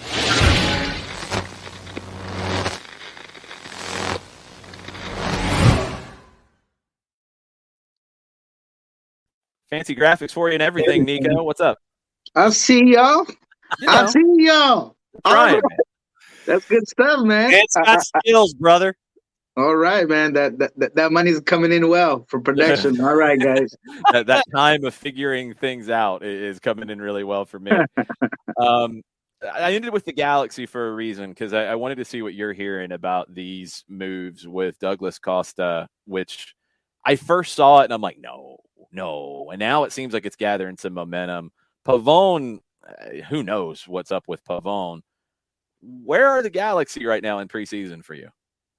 Man, the Galaxy are hard to understand, for one, and then two, to find information on, or at least I have, when it comes to my sources and the LA Galaxy, after a lot of changes down there, they've left me with very little. But in terms of Douglas, it seems like he is a target. I have called down in South America. They're telling me that it is something that is very. It's not just a rumor. There really is that interest for him, and it seems like an LA Galaxy type of move. I mean, I don't know if a 31-year-old, I believe, it's where you want to spend, that much money on.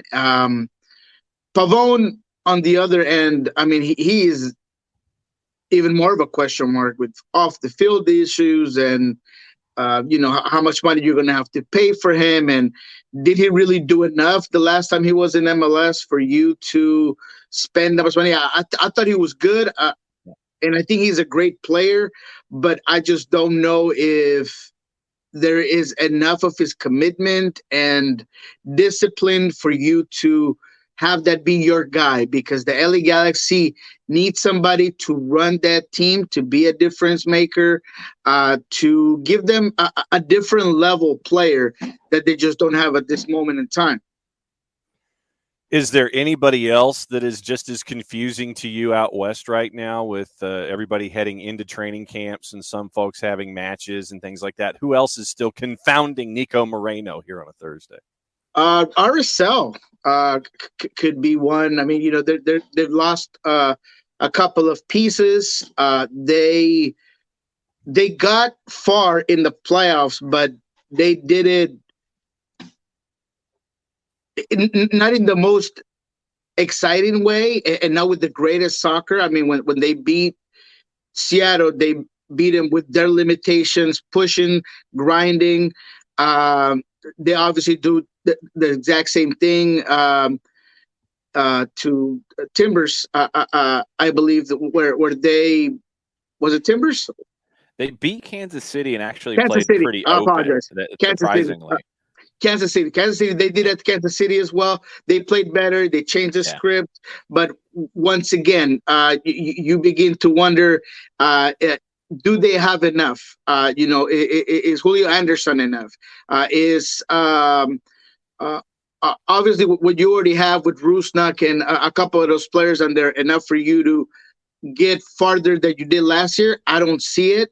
The talk has been and I haven't heard any updates. Like when Rusnak left, you heard some of the front office people say, I think Mastroeni said it in an interview too, they were looking very quickly for a replacement for him.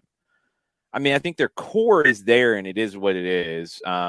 They do have new ownership now, but how fast are they going to spend is maybe a question too. Do they wait till the summer? But they do have that hole where Rusnak filled it before. And now what? At least for the first half of the season, now what? Maybe they're a summer team that looks to be active then. Is kind of where I'm at this point. Yeah, I mean, Albert Rusnak obviously was a key player for them, right? And so you still got Kryleg and a couple of players that got you where you did last year, but those limitations are still there. Yes, there's new ownership, so you expect that to happen, but it's got to happen now. It seems like a lot of the teams that are trying to be contenders in this league are doing it early. It is a World Cup year, so things are just a little bit different. So we'll see, but RSL is still confusing to me because I'm just not seeing enough movement for a team that got as far as they did and that I think should build on that momentum. And I guess that goes down to tell you that there is a change of management and all of that. We were going through kind of the back end of the teams in alphabetical order and going through Seattle, adding Rusnak. I guess there's been some rumors about other additions, but it sounds like the Brad Smith deal is going to happen. That'll clear up some cap space.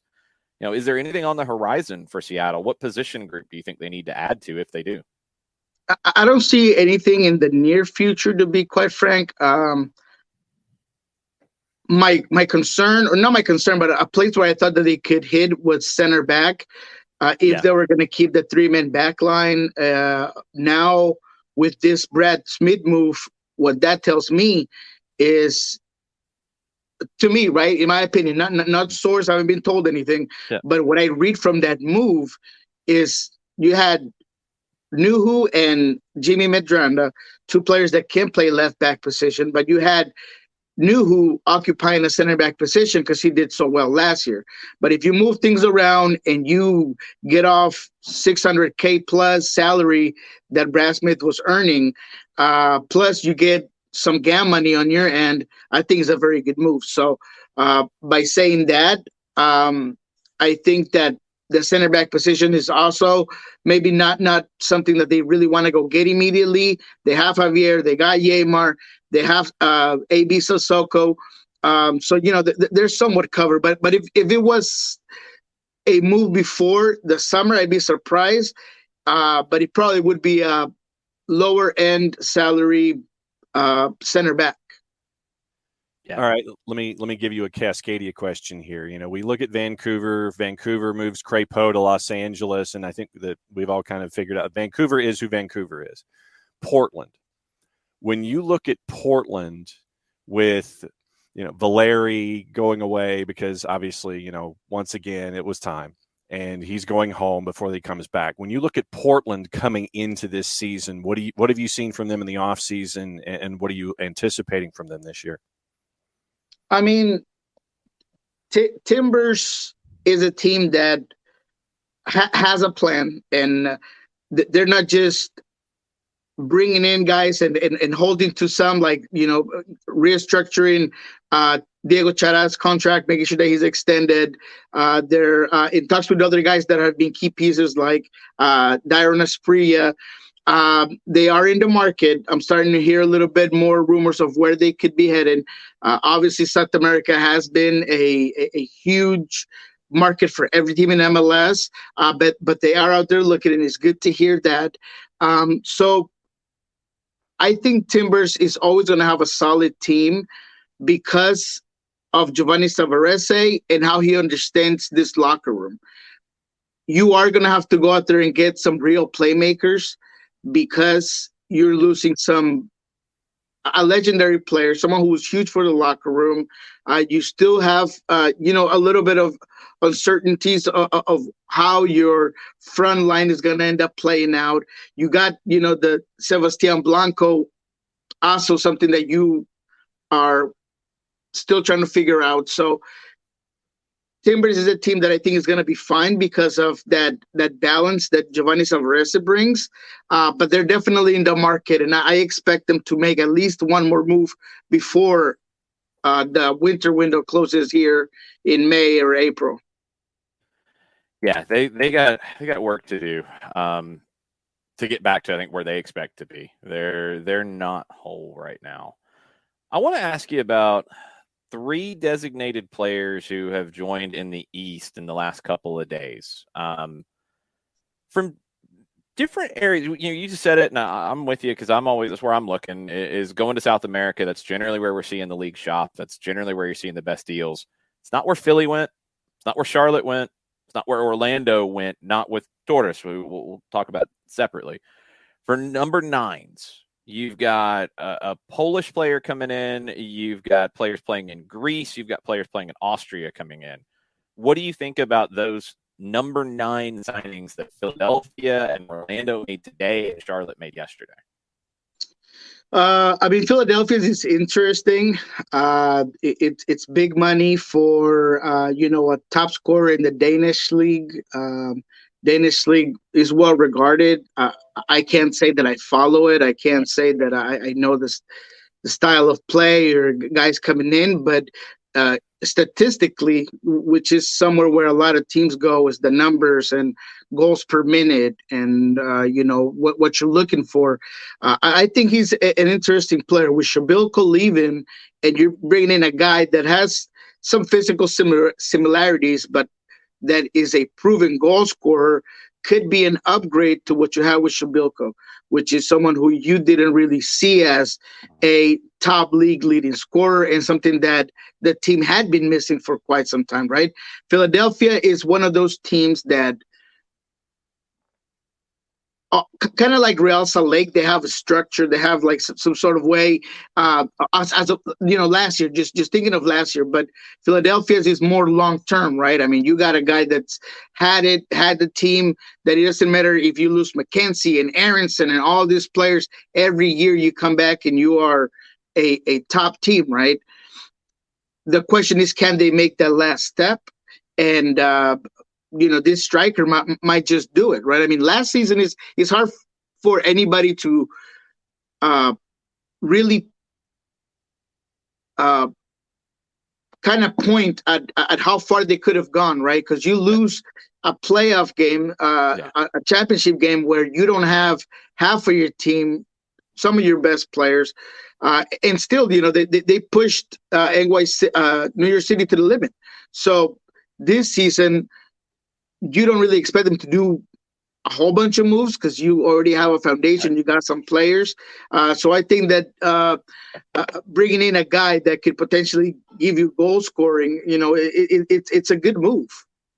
Yeah, I think the Philly one, maybe stylistically, that factors in more than it does for Charlotte, who we know Miguel Angel Ramirez's idea. We know his game model. We've seen it at Independiente del Valle. We saw it at Internacional. It's not as rigid and specific, maybe, in what I'm trying to compare these guys to. I think Ura fits what Philly, or at least I hope he does. He's a very specific purchase that maybe another club wouldn't make because he fits Jim Curtin's game model. All right, Charlotte has gone, for a Polish international up top in Swiderski. Not a player who was really mentioned before, $5 million. And when you talk about game model, that wasn't exactly where I thought they would go. We've mentioned Charlotte's, roster build being a little confusing at times. That's a lot of an outlay for a guy from PAOK in the Greek league. Yeah, this don't come me by surprise. I was not, didn't have it in my radar, which is, not crazy, right? Because typically South America is my bread and butter. And then this player is not someone who, I saw linked. It took me a while to just kind of figure out who he was and all of these things, but it does make you confused about where you were heading. I'm not saying that he had to be a Hispanic attacker, because I had somebody mention that to me when I talked about this DP signing, that it just didn't excite me. I mean, it wasn't something that I thought was a sure guarantee, which typically an expansion team needs. So yeah, just a little bit confusing. I don't really see him as just kind of reading his style of play, going over some of his videos and highlights, which you could only get so much out of. Yeah. But I don't know if he's going to be a guy whose best attributes translate into the league, and then that goes with some of the players that you've already brought in that attacking end. So it is a little bit confusing. We spoke to Ruiz, the Spaniard attacking midfielder, this week, and he's also another player who, look, I get that you have a relationship with the head coach, and you are a talented player. There's no doubt about that. But you've had kind of some issues at the end of your tenure at Las Palmas, between mental issues and injuries. So he's another question mark. So what I'm going for here is that when you have a new franchise and you want to be a contender, you bring guys that fit together and they're a little bit more proven. I'm just not seeing that from Charlo right now, specifically with a couple of those players in the attacking end. Yeah, I sorry, one more, John, before you jump back in. I want to speak on this because, and maybe it's a little bit easier for me to. I've said this consistently about MLS and adding players. It's not about favoritism in terms of players, background. It's about, we have historically in MLS seen players from South America, from Central America, from Mexico come in and hit the ground running faster. We've seen this. We've watched it play out. We saw it here in Atlanta. We've seen it in Seattle. Seen it in Portland. You've seen it all over the league. You haven't seen as many Eastern European or really in general European players come in and hit the ground running and be effective as early as possible. That's not favoritism. That's just track record. Like going to get somebody from Ecuador or Argentina or even Brazil, as we're starting to see now, there would be a better expectation of that forward coming in and fitting and being effective, and the transition to a new country being faster than it could be in the situation. It doesn't mean it isn't going to happen or it isn't going to work. But when you start talking about risk, it's generally been in MLS history a lower risk to bring in a South American or Central American player than a European player. That's proven for 26 years now. Yeah, and look, I want to emphasize that it has nothing to do with nationality, man, because the last thing I wanted for somebody to come in and tell me about it. But you're absolutely right. And look, you have to go to the league where you played. I don't follow the Greek league, but it's not as well regarded as perhaps the Danish league, for one, speaking of obviously Urso and what Philadelphia brought in. But this particular guy, 25 years old, I'm sure that there was a lot of scouting. I'm sure it goes back to statistical play and all of these things that is all good and well. But when it comes to playing at a league in MLS, that I have seen players come in and be surprised by the physicality, the speed, all the travel, the strategy, the level of play. And in a moment where there's so much talent coming in, it just makes you scratch your head for you to bring in a guy like that to be your DP.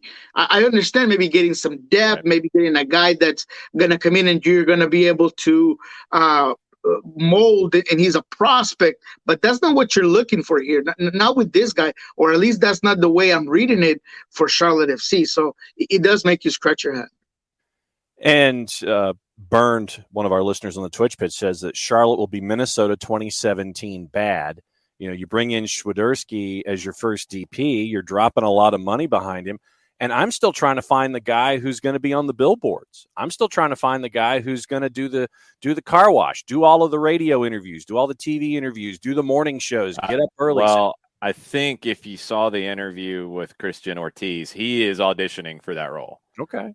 Very vocal, very outspoken. Question in Charlotte is, are they going to put him in that position? I'm not 100% where his English is, but Ortiz, great interview. Were you on that, Niko? Did you talk to Ortiz? I did not get a chance to talk to him. I wish I would have. I don't know if it was done via Zoom, or at least I didn't get that. Yeah, it might have just been with local media. I can't remember. I think it was with local media. Yes, we only got Sergio Ruiz. But you're right. I mean, we talked about this last week, guys. We were expecting Paul Arriola to potentially be that guy. Now he's in Dallas, and you begin to think,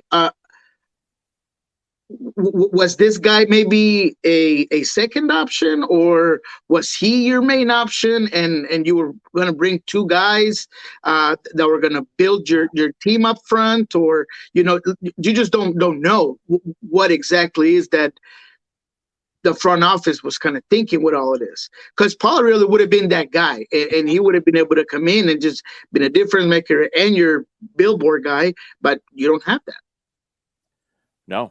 No, you don't. I mean, Charlotte's an interesting build. Like, we'll have to wait and see. They're still out there for another designated player. It sounds like Arriola was going to be at least a possibility at one point for Charlotte. Didn't happen.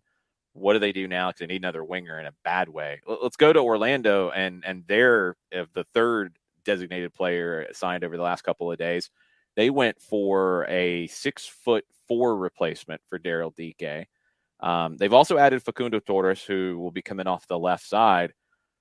That Orlando group is a little different than maybe we thought Oscar Pareja would be building, but the Wilfs have shown that they're going to spend some money straight out of the gate in Central Florida. Yeah, absolutely. I mean, look, Oscar Pareja is someone who understands the global market very well, who is a great eye for talent, and someone who is going to be very involved with who comes into his team.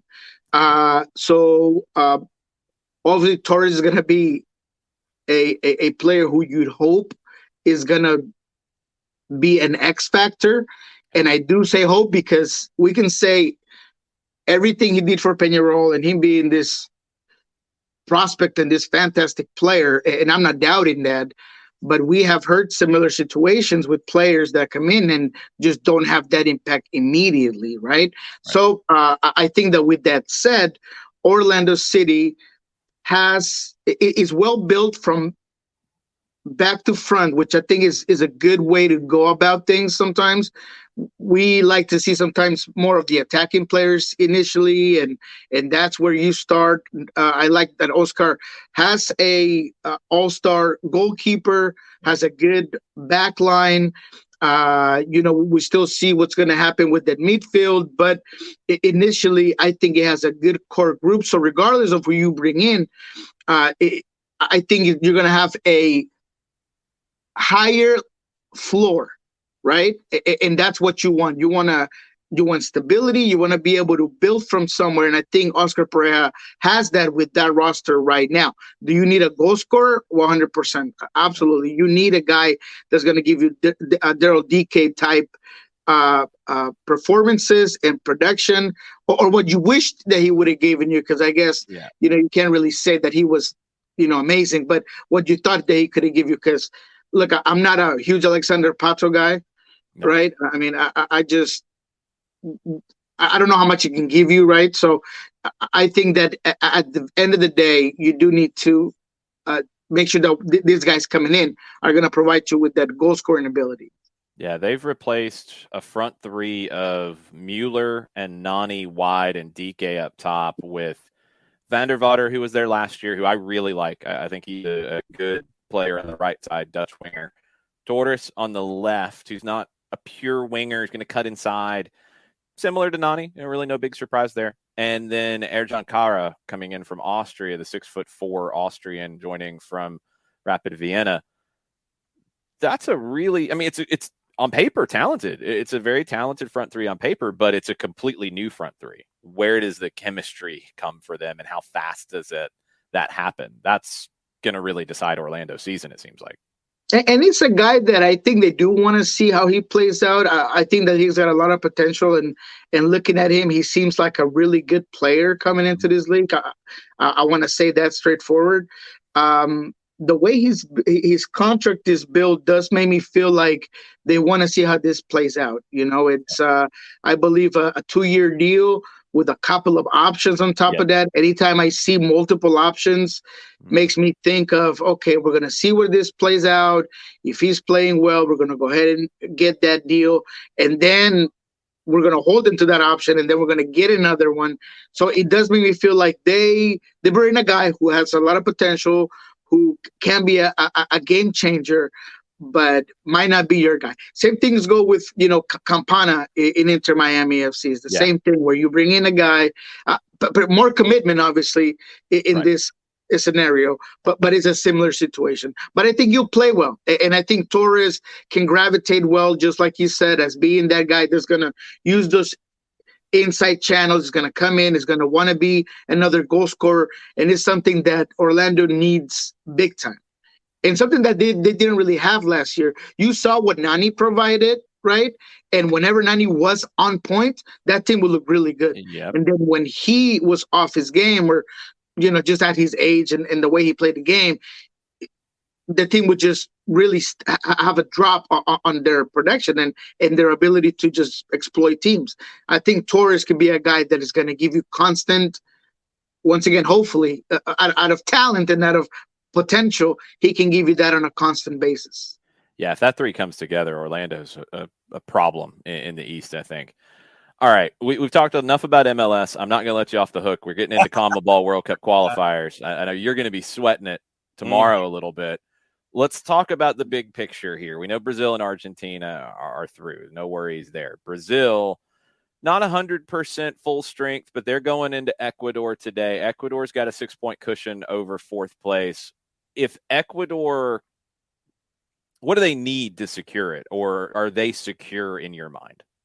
I think they're secured in my mind. Looking at the schedule, looking at the struggles that the teams below them have, I think they're good. And I think that they're going to have a scare today. I think that they will lose to Brazil today. There are some changes and some question marks on Alfaro, changing the lineups constantly. So Mena being out is also, Mena is a fantastic center back and a big part of that Ecuadorian back line. Love what he does for Leon. So him being out, I think is a concern. So yeah, I think Ecuador might have a scare today, but still looking at the schedule, looking at the big picture, I think Ecuador is pretty safe compared to the rest of the other teams that tomorrow today and tomorrow will be playing out for their lives, including Peru, Colombia, Uruguay. All these guys are playing for all the marbles. And but yeah, if I'm talking about Ecuador, I think that they're safe. But I do believe that they'll lose today. Yeah. Ooh. Man, this is sorry to my Ecuadorian fans, but that's just the way I see it, though. It's they're a team that has been really good and really exciting, but there are some question marks on how Alfaro might approach this game, and that concerns me a little bit because you need to be on your game when you're playing a Brazil team that, yes, they're through with 35 points and all that, but they're not going to want to lose to Ecuador. So they're not going to give them anything. So I think that today they might have a scare, and they might work in their advantage. Get that out of the way, and then in the next couple of games, they'll just ball out as they've been doing throughout the qualifiers. Yeah, if they get a point today, I think they're completely good. If they lose, they still should be okay. They go to Peru next. That's right. They go to Lima. You mentioned Uruguay. Let's jump into them. Paraguay hosting Uruguay today. That is a 6:00 kick. Paraguay, they're still in it. They're 4 points back with 4 games to play. They're 4 points out of fourth. They are the kings of the draw in South America right now, and Uruguay has lost 4 in a row. New coach in place for this. Does Uruguay, with all their talent, do they find a way into a ticket to Qatar? Well, I think they should, but I'm not quite sure that the coaching decision was great, and I expect them to lose or tie today. I think you have 2 coaches that are new to the international level. Guillermo Barrios Esqueloto and Alonso both.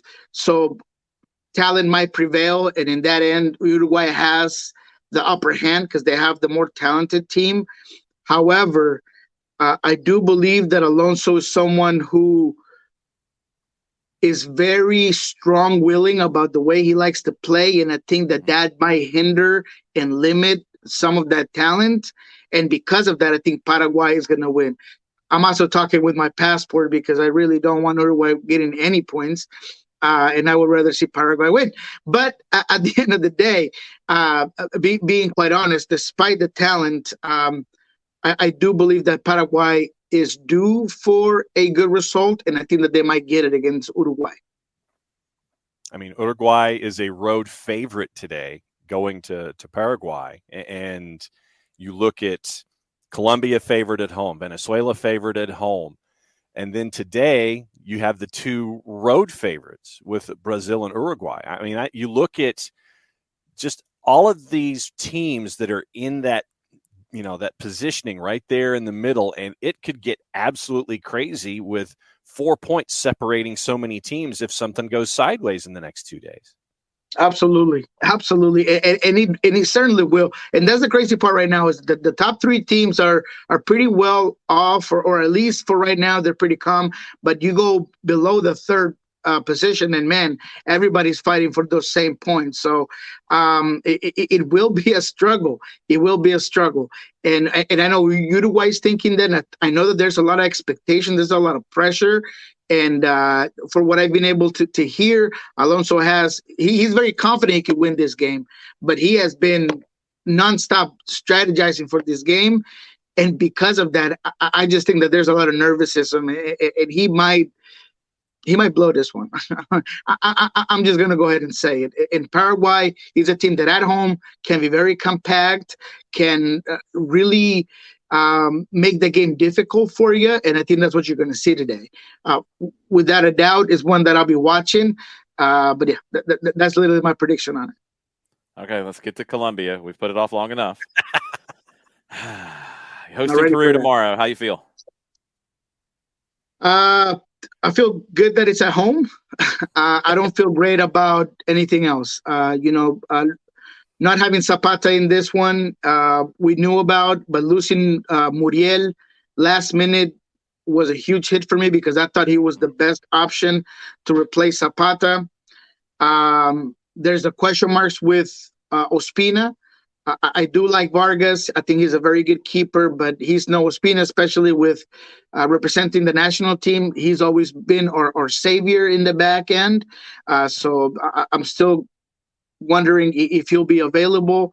I really question some of the players that were brought in, and it makes me wonder if players like Hinestrosa, which is a winger turned into a left back, bringing that guy in, is he going to start him?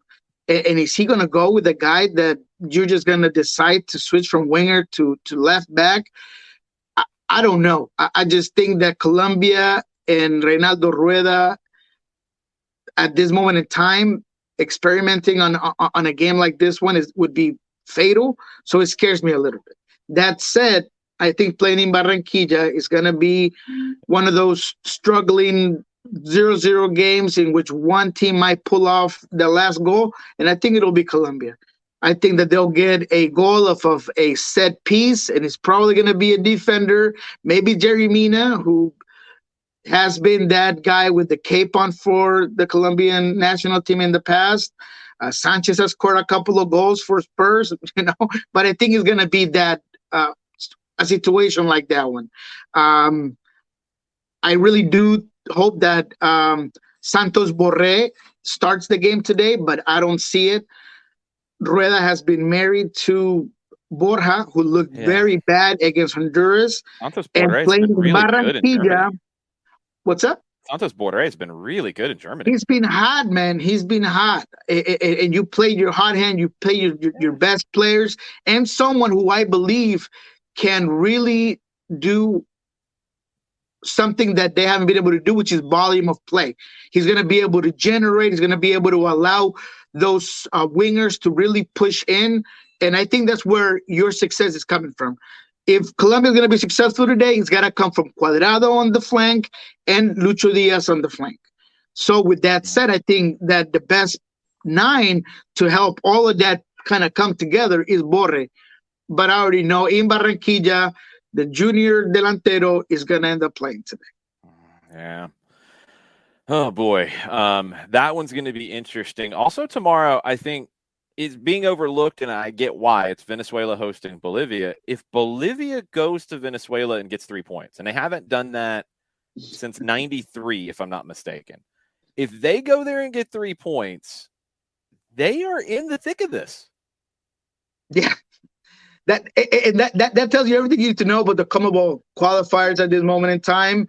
And the worst part is that I'm pretty sure that they're going to win and they're going to be in the conversation. And it's going to be a novel at the end of it. Or, you know what? Let's make it a Mexican soap opera. It's going to be one of those things where, man, it's just going to be way to the end, and it's going to be a struggle. But I do believe Bolivia will win today. Tomorrow.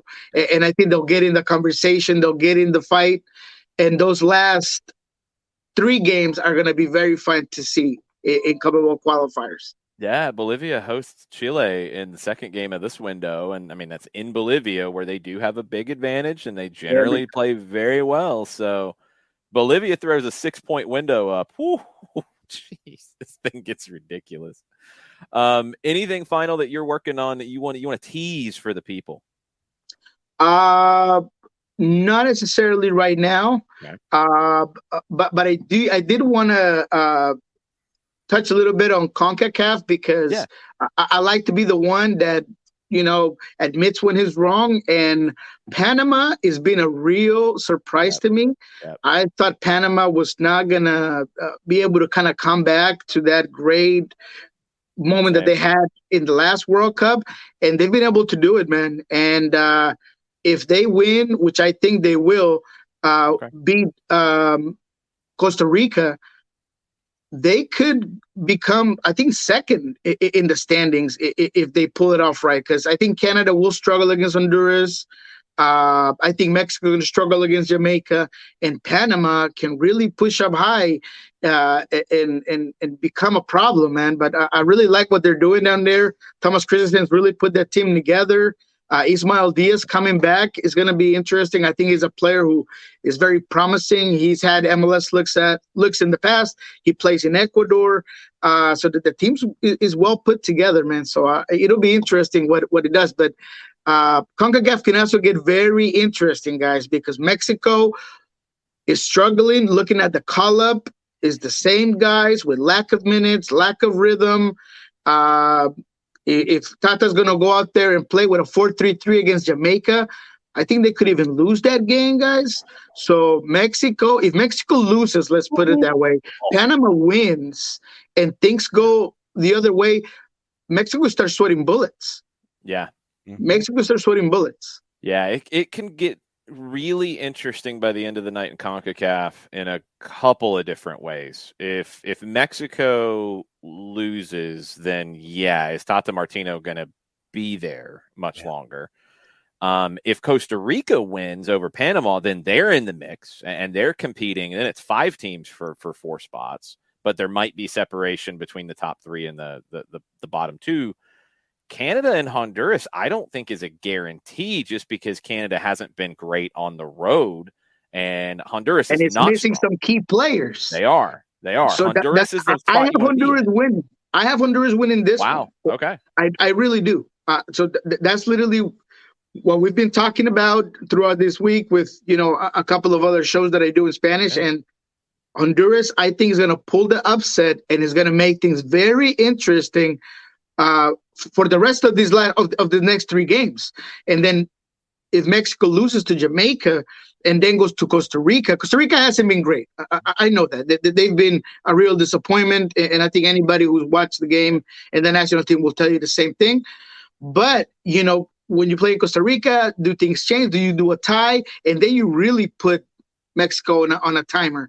So we'll see, man. It's going to get interesting. It's been a long time since I've been not interested, but kind of excited about watching some Concacaf games. Yeah. And this is one of them, man. Yeah, so according to your calls for tonight, then U.S. El Salvador, you thinking U.S. gets the job done? Yes, absolutely. Yeah, I think they will. I think El Salvador is a good team. I really do like them, but I think it's a process that's coming. That's coming, and they'll continue to get better.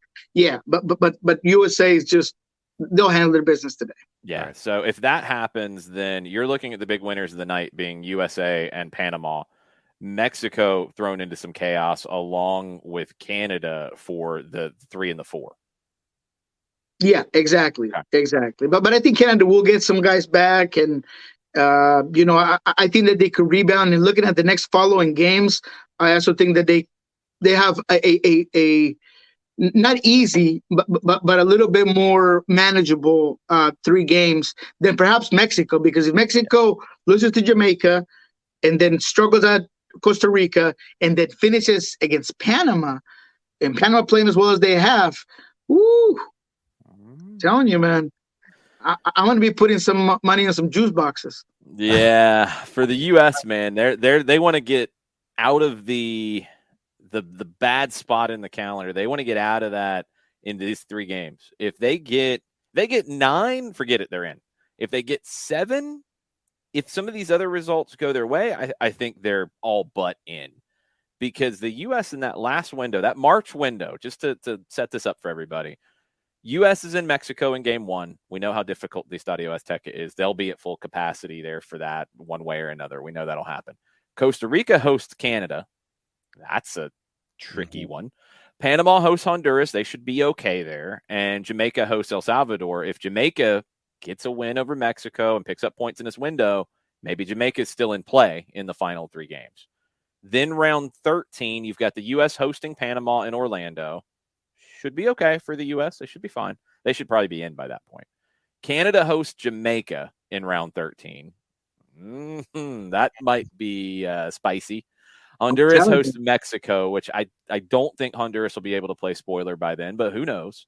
El Salvador hosts Costa Rica, and Costa Rica could be back in play. And in the final match day, all games at the same time, U.S. is in Costa Rica. They don't want to have anything on the line for that. They want to be in. They want to be able to play the kids. They don't want to have to sweat it because Costa Rica will do everything possible to eliminate them. Yep. Mexico hosts El Salvador in the last day. That's pretty good for Mexico if you need something there. Panama hosts Canada on the final match day. Jamaica hosts Honduras. Panama-Canada could be the biggest match in this round of qualifying on the final match day in Panama City. I'm telling you, man, it's gonna get interesting in CONCACAF as well, man. It's good to see, though. It's good to see. We talked about a couple of things early, and we thought that Canada was the dark horse, who I thought, and they have been doing very well. Unfortunately, with some players missing, and we still don't know what's going to happen with Antonio Davis, but Alfonso Davis. But at the end of the day, this team has done well in Panama resurrection and Mexico struggles, who we also talked about early, and those have really cemented and the whole Tata thing, man. It seems like the federation is really married with Tata, and fans are angry and media is angry. And anytime that a non-Mexican head coach is in that federation, it becomes a topic every single time. But it sounds like the federation is married to Tata, and they really believe in his progress. So we'll see where that goes. If they lose today, though, that might change. They might be heading to divorce court. That gets ugly, possibly. We'll see. Lots to talk about with you next week. We got a bunch of MLS preseason games that are underway. We'll get to see Atlanta United again on Sunday over in Athens against a local team in Georgia Revolution, but they'll play in front of a crowd. Seattle's in preseason now. They drew with Portland last night. Miami with a big win over Universitario of Peru. The kids came good for Miami. Fun. Yeah, that was fun. We had a guy down there. Love to see the Peruvian fan base show up in that manner. That was very cool. I'd love to see Atlanta get some matches like that down the road and in preseason or even in season. It's getting crazy. Niko, you got your coffee stocked up? You good? That's right, baby. This morning, man, right there. I got the 20 ounce, man. I got a 4:30 call for that Brad Smith thing, man. But you know what? That's how you get those good details, right? It's early in the morning. Oh man, well get some rest. Stay on it. We need you covering all of this stuff and breaking news, and we'll talk to you next week. Appreciate you guys. Have a good one. Thanks, Niko. Make sure you're following Niko El Rolo NW on social media. You need that for all of the news before it breaks. Niko will take care of you. One thing before we go here today, reports from Doug Robertson and Felipe Cardenas. They are at training in Marietta. Jurgen Damm could be on the move from Atlanta United. All kinds of things. I mean, who knows how this ends up? I believe one of them, and I want to make sure I've got it, is Felipe, who said that Mexico's the most likely destination. He doesn't have any leads currently on where Damm will end up. We've talked about teams around the league that could use depth on the right wing. Could there be a trade? I mean, I guess anything is possible right now. I've mentioned, going back to the expansion draft, that when you hear Charlotte and Miguel Angel Ramirez talk about wingers and needing wingers and wingers being key to his system, well, Jurgen Damm's a winger, and maybe he's somebody who fits that bill. I don't know if Atlanta would want to deal him to Charlotte, though, and if he comes really good there in Charlotte, that's not what you want to do and benefit them. Who knows? We will see where this goes, but that is the reporting so far this morning, is that something is imminent with Jurgen Damm potentially on the move. He is not training today. Bello and Moreno are not training either, according to Doug's reporting. And Moreno was stepped on in training Monday. That was our update, why he didn't participate in the Georgia Storm game. He's not training today. I think his participation for Sunday comes into doubt a little bit. Bello's coming off of a long stint with the national team, I think about 3 weeks of a training camp. So a little bit of a break for him is not really a surprise. Don't know how long the break was supposed to be for him to kind of catch his breath before he rejoins the group. We'll have to see what that looks like. But the Jurgen Damm one is probably the one that everybody will be watching at this stage.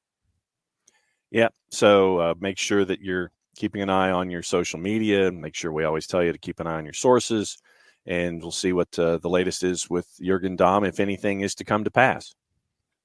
Yes. Games today. So if you are setting your alerts, your reminders, your things, because there's a whole bunch of games to watch today in South America and in CONCACAF. The action starts at 4:00 with Ecuador hosting Brazil. You can watch that on Fubo TV. There's also pay-per-view options for that, but Fubo TV in English and Spanish.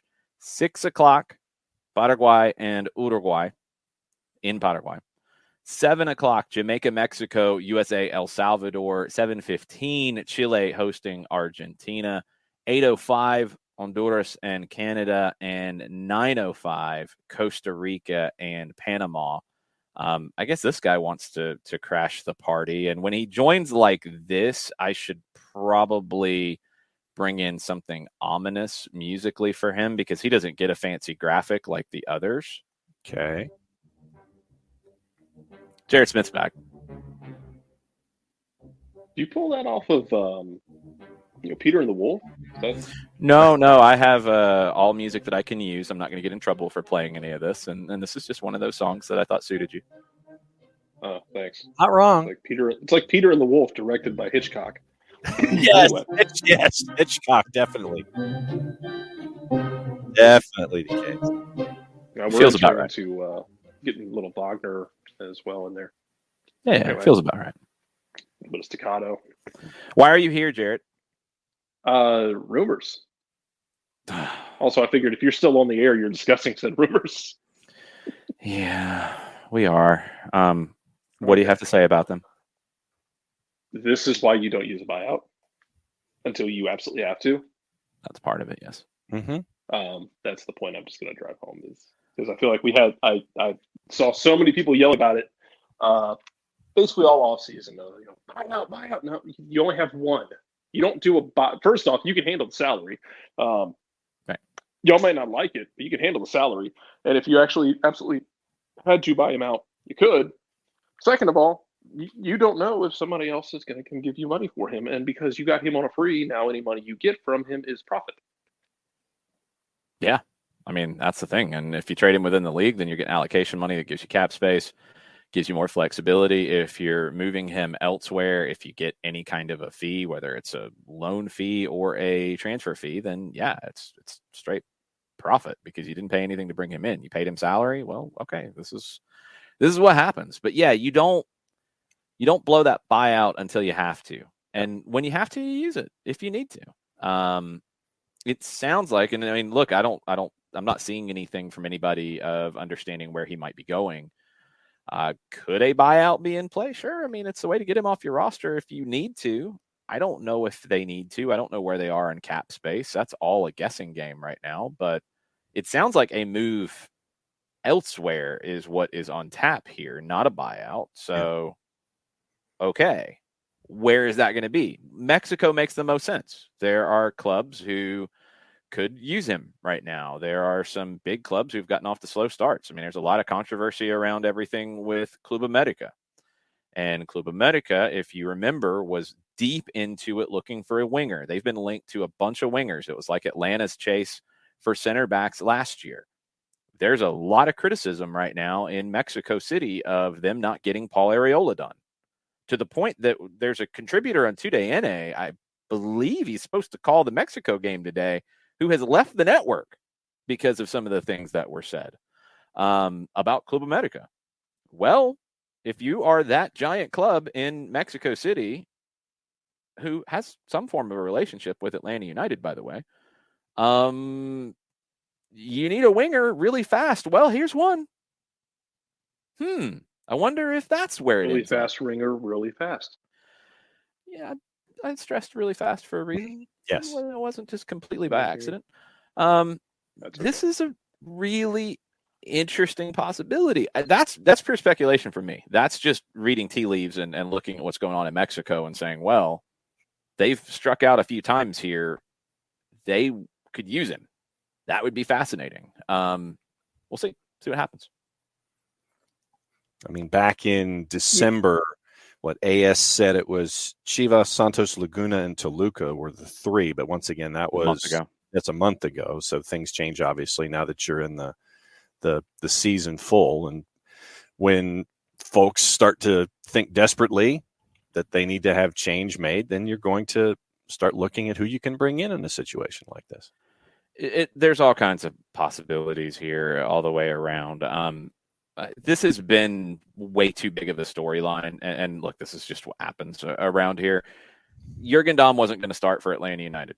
He was going to be a reserve. If he's a reserve, he's a really good reserve to have. If he's not a reserve for you, then you move him on. He doesn't really affect anything in the first choice group. Luis Araujo is your right winger. Jurgen Damm was not going to pass him. Jurgen Damm can be a good player and not be better than Luis Araujo. That's the facts. Jurgen Damm's had a bunch of injury issues. He hasn't done what was expected for him to be able to do here. They went out and added Araujo in the last window. That's a pretty good addition. That meant that Jurgen Damm's long-term time here probably wasn't going to work out. Welcome to the world of soccer. Like, these things happen. Him moving doesn't dramatically change anything. And that's why I've been really just surprised and confused by the vitriol might not be the right word, but just the focus on it. If he's a reserve, he's a reserve. If he's here, he's here. If he's not, he's not. It doesn't change the fortunes of Atlanta United in 2022, in my opinion. If he moves on, you just have to address depth in the position that he was there to provide depth in. That's what it comes down to. It doesn't change your starting group. It doesn't change your impact players to me. That's Luis Araujo. There was never a surprise about that. I guess the way I see it is, it's the move. It's the kind of move I hope they keep making. In that it was a low risk, high reward move. That if you could unlock him and get him to stay healthy, you could get something out of him. You didn't pay anything for him in a transfer fee. Hold on, Jared. I want to fix a couple of things there. He didn't have injury issues before he arrived. There wasn't a bring him in because he's had injuries and if he's healthy here. That was Greg Garza. Now it's the same kind of move, but specifically the way you put it, Greg Garza had injury history before coming here. We saw that here too. But when he was healthy, he helped you win an MLS Cup. Damm wasn't that. Damm had not wanted to renew at Tigres. He had kind of fallen out of favor with the club because he didn't want to renew by that point. So he wasn't playing. And he came here on a free. He didn't have that injury history before he arrived. So that's important to specify. I think in terms of unlock him to get him back to national team level, which is what he wanted and what was said when he arrived, yes. But it wasn't trying like a reclamation project on somebody who's got a bad injury history. I think that's been a little confused, and that's not been the case with Jurgen Damm until he got here, and he can't keep from pulling his hamstring. Yeah. So main point being, if you could get him to produce, you brought him here on a free, you brought him here on a high salary number. Atlanta's one of those clubs, though, that you're not really worried about salary. This isn't like a number of clubs in MLS where you're worried about the purse strings getting tight. I mean, they bring him in 2019, I think it was. No, started 2020. After he comes in, you bring in Marcelino Moreno. You brought in Luis last year. You've made other signings. It's not like signing him handcuffed you to a wall in terms of spending. So I don't think his salary was keeping them from making the moves they wanted to make, if that makes sense. It's not like his salary was pushing them. Right. Yeah, it wasn't a hamstring. They've been able to yourself financially by doing this. Finish, Jarrett. Sorry. Yeah, and if you're moving him on now, and it's going to free things up, that's fine. But up until now, I mean, you went through 2 seasons where you were making additions to the team and spending money. And I mean, I get it, a number of it was designated player signings, but you were able to spend money and make some additions to the team. It's not like it hamstrung you and put you up against the ceiling of the salary cap. You swung big, and by pretty much every count, you missed, which a lot of it comes down to injury. But I hope they keep swinging big. They get those opportunities of, hey, that guy's out of contract and he might fit what we want. We can handle the salary and we don't have to pay a transfer fee. Let's call and see. Keep swinging big. Yeah, this is different than the designated player signings that they've swung big on. This is different than your Miguel Almiron and Marcelino Moreno and Pity Martinez kind of swing bigs in bringing Jurgen Damm in because he's on a free, and it's a different situation going into that season. I think the deal was agreed to and came over once his contract at Tigres ended in the summer of 2020, but it was announced beforehand because you could go ahead and sign the deal on a pre-contract because he was going to be out of contract in the summer. There's been no reporting like there has in DC that Atlanta United has cap issues. I have not seen that. If there has, then somebody else has reported it and I missed it. I have not seen it. We don't have access to the cap figures. DC was reportedly in cap problems. I don't know if it was quite cap hell like we're talking about with Green Bay and New Orleans in the NFL, but it was a problem. And that's why they needed the allocation money they got for Paul Arriola, and it was more attractive for them to do that than to sell him outside the league. Haven't heard that about Atlanta. So the conversation about clearing the cap space is a different one when you're talking about Atlanta. Do you want cap space? Yeah, you want cap space because it gives you flexibility. But there has not been a conversation that they had to. Maybe they did. Again, you're dealing with a lot of hypotheticals and a lot of questions here because you don't have as much access to some of this information. And there has not been the previous reporting. In DC, coming into the Arreola deal, there had been reporting from a reputable source in Stephen Goff that the team was very limited in what it had to work with in cap space. That can then be part of your conversation as you start speculating. Okay, well, if they're in problems with cap space, then they've got to make these moves, and they've got to make these kinds of signings, and they've got to do this. In Atlanta, there has not been that conversation. So it has been really based around a player that for some reason has upset people, and it's, okay, we got to get rid of this player. Well, no, you don't have to and hurt the team. If you can get a return, you try to get a return. If that's a trade, that's a trade. If that's a sale, it's a sale. If that's a loan, that's a loan.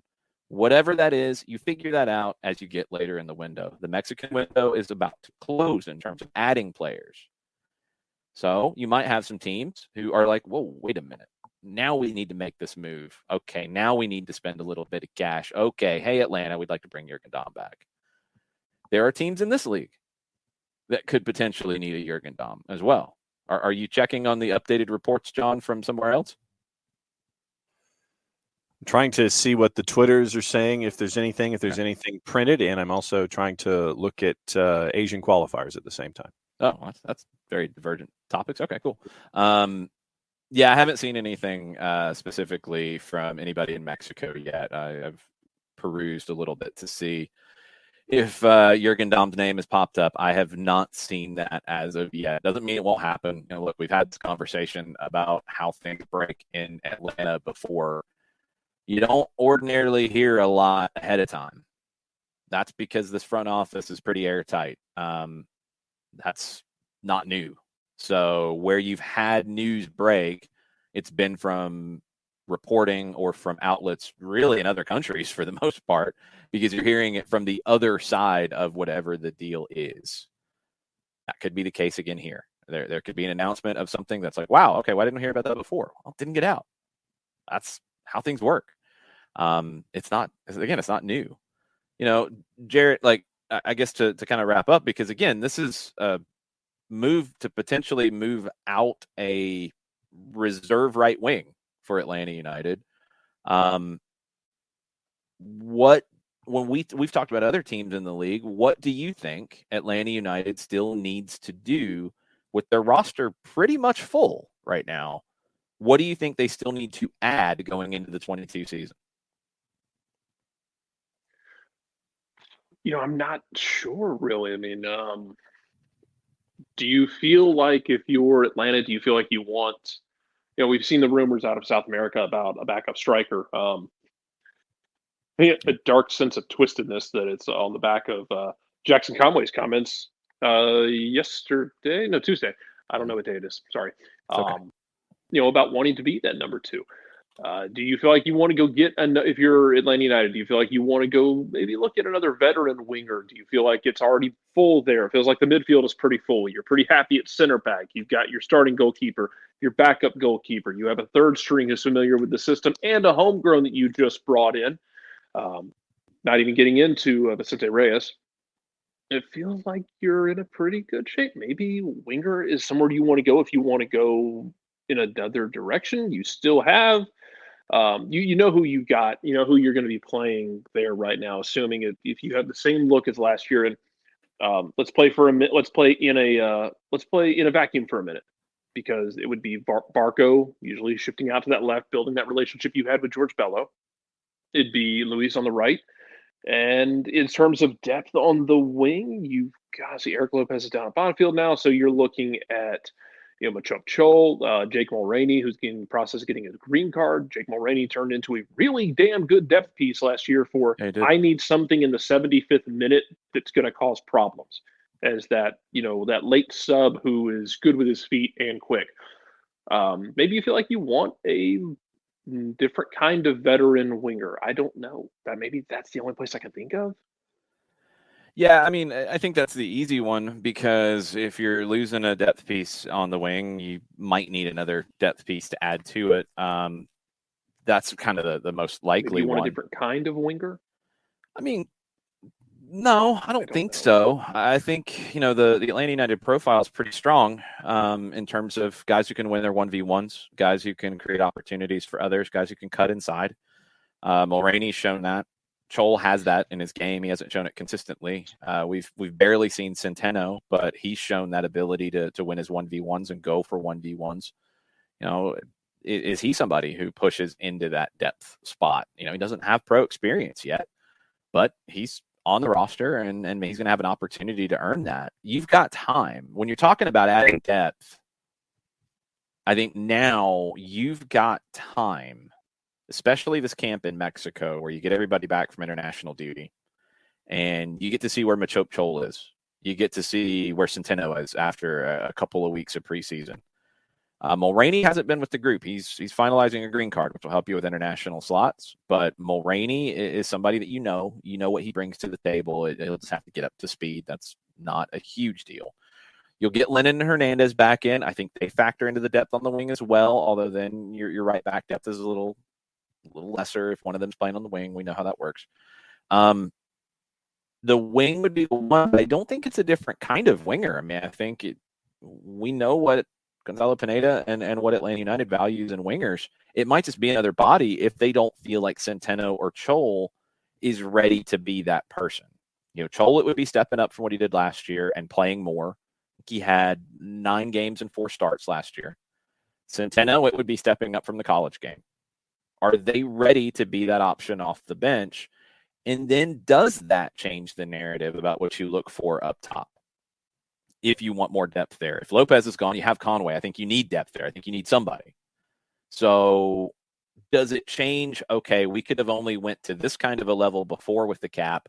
If we move Jurgen Damm and we have more space to work with the cap, can you go for a veteran up top as opposed to Luca Martinez? Or if Luca Martinez, you really value what he can bring to the table and you need a little bit more space to bring him in.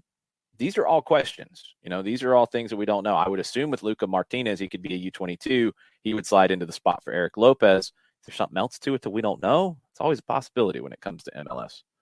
But do you look to add another winger because you're losing one? Or do you take some of those resources from Dom's cap hit and reallocate them to a potential forward backup? I don't think you need a potential center backup, but maybe you want, if you're looking for a different kind of winger, Jarrett, to go back to yours, I don't think it's a different type of player, but do you want somebody who can maybe give you some extra depth as an outside back in a pinch? Something like that. Maybe. But it's not. He's not available because he just re-signed, but a Breck Shea kind of guy, honestly. Possibly, yeah. Yeah. I mean, it could be a veteran like that, but it's not to me, it's not, and maybe I'm overthinking it, but to me, it's not a game-changing kind of move that you're going to be able to do out of this. It's more of all right, we've got extra depth here. We might want to reallocate our depth somewhere else or maybe get a veteran as opposed to a young player in a different spot. But Conway, Centeno, Chol, they're all going to have opportunities here. And Mulroney's not old, not a veteran by any stretch. Like, they're all going to have opportunities to impress and potentially earn that. And it might be a little bit later in February that a deal gets done once you kind of know, all right, hey, Centeno might not quite be ready yet. We want to give him those games with the twos. We need somebody there. Okay, Conway, we might want to play him more with the twos, get him games working on specific things. We might need somebody to be on the bench with the first team in those roles. You have an opportunity to address it then. Yeah, I'm not that worried about it right now, to be honest. We'll see what they do. We'll see, how this report, let's call it that, how this report progresses and see how rumors go. Because we discussed early, still got time in the window for things to get weird. You never know. And yeah, Atlanta United seems to be of the mind that if things come out, then they were intended to come out. If they're coming, if they're coming, especially from the American side of things, you can't control the Argentine media. No, trust me, many people have probably tried and failed miserably. But if stuff comes out on the American side, more often than not, it feels like it's historically been like right as stuff is going down, if that makes sense. Well, I mean, it's very clear from Felipe's tweet. Potential move for Jurgen Damm is imminent per Atlanta United. So, I mean, it didn't come out before. If it's coming now from the North American side, it's generally them saying, okay, we're ready to talk about this thing that's been under wraps. So hashtag team no leaks. Hawks had that going for a while too. Falcons have had that too. And again, the strategy is not hard to figure out. Like that's where you want to be if you can do it. And so far they've been able to do it. Stuff doesn't really get out very much until somebody's not with the club anymore or it's coming from another part of the world. But that'll be something to watch today. World Cup qualifiers today, starting at 4:00 in South America, 7:00. It should be right about a 7:00 kick for the U.S. and El Salvador. ESPN's coverage starts at 6:30, which generally, and CONCACAF games are not like MLS games. CONCACAF schedules it. Generally, CONCACAF games have started at the top of the hour or 5 after. So it should be a 7:00 or 7:05 kick, but coverage starts at 6:30. Paramount Plus for the other games in CONCACAF in English. I believe today has the Mexico game in Spanish. Fubo in English and Spanish has the CONMEBOL games. And Paramount Plus has the Asian qualifiers, which are going on as well. So all kinds of games, all kinds of chatter, all kinds of talk, all kinds of rumors, all kinds of things. Tomorrow we will recap all of those things. And we'll get you ready for Atlanta United and Georgia Revolution in Athens on Sunday. If you're going to Athens and you can hang around in the afternoon, you want to watch USA Canada, come over to Authentic Brewing and join us. Darren Eels will be joining us as well. We'll have him on a microphone. We'll ask some questions. The audience will get to ask a few questions as well. And we'll watch USA Canada. And hopefully it is a very good day across the board for soccer in the state of Georgia, for Atlanta United, and for the United States men's national team up in Hamilton, Ontario. But tomorrow, we'll set the scene for all of that and recap everything that happens today. 9:05 tomorrow morning. Jarrett Smith will join us at 9:05 tomorrow morning, I hope. Yes, he will. Yay! I've spoken to him. He said he would. Okay, good. His people let our people know. That's good. All right, we'll see you then. Mucho platio. That's what we do. Mucho platio.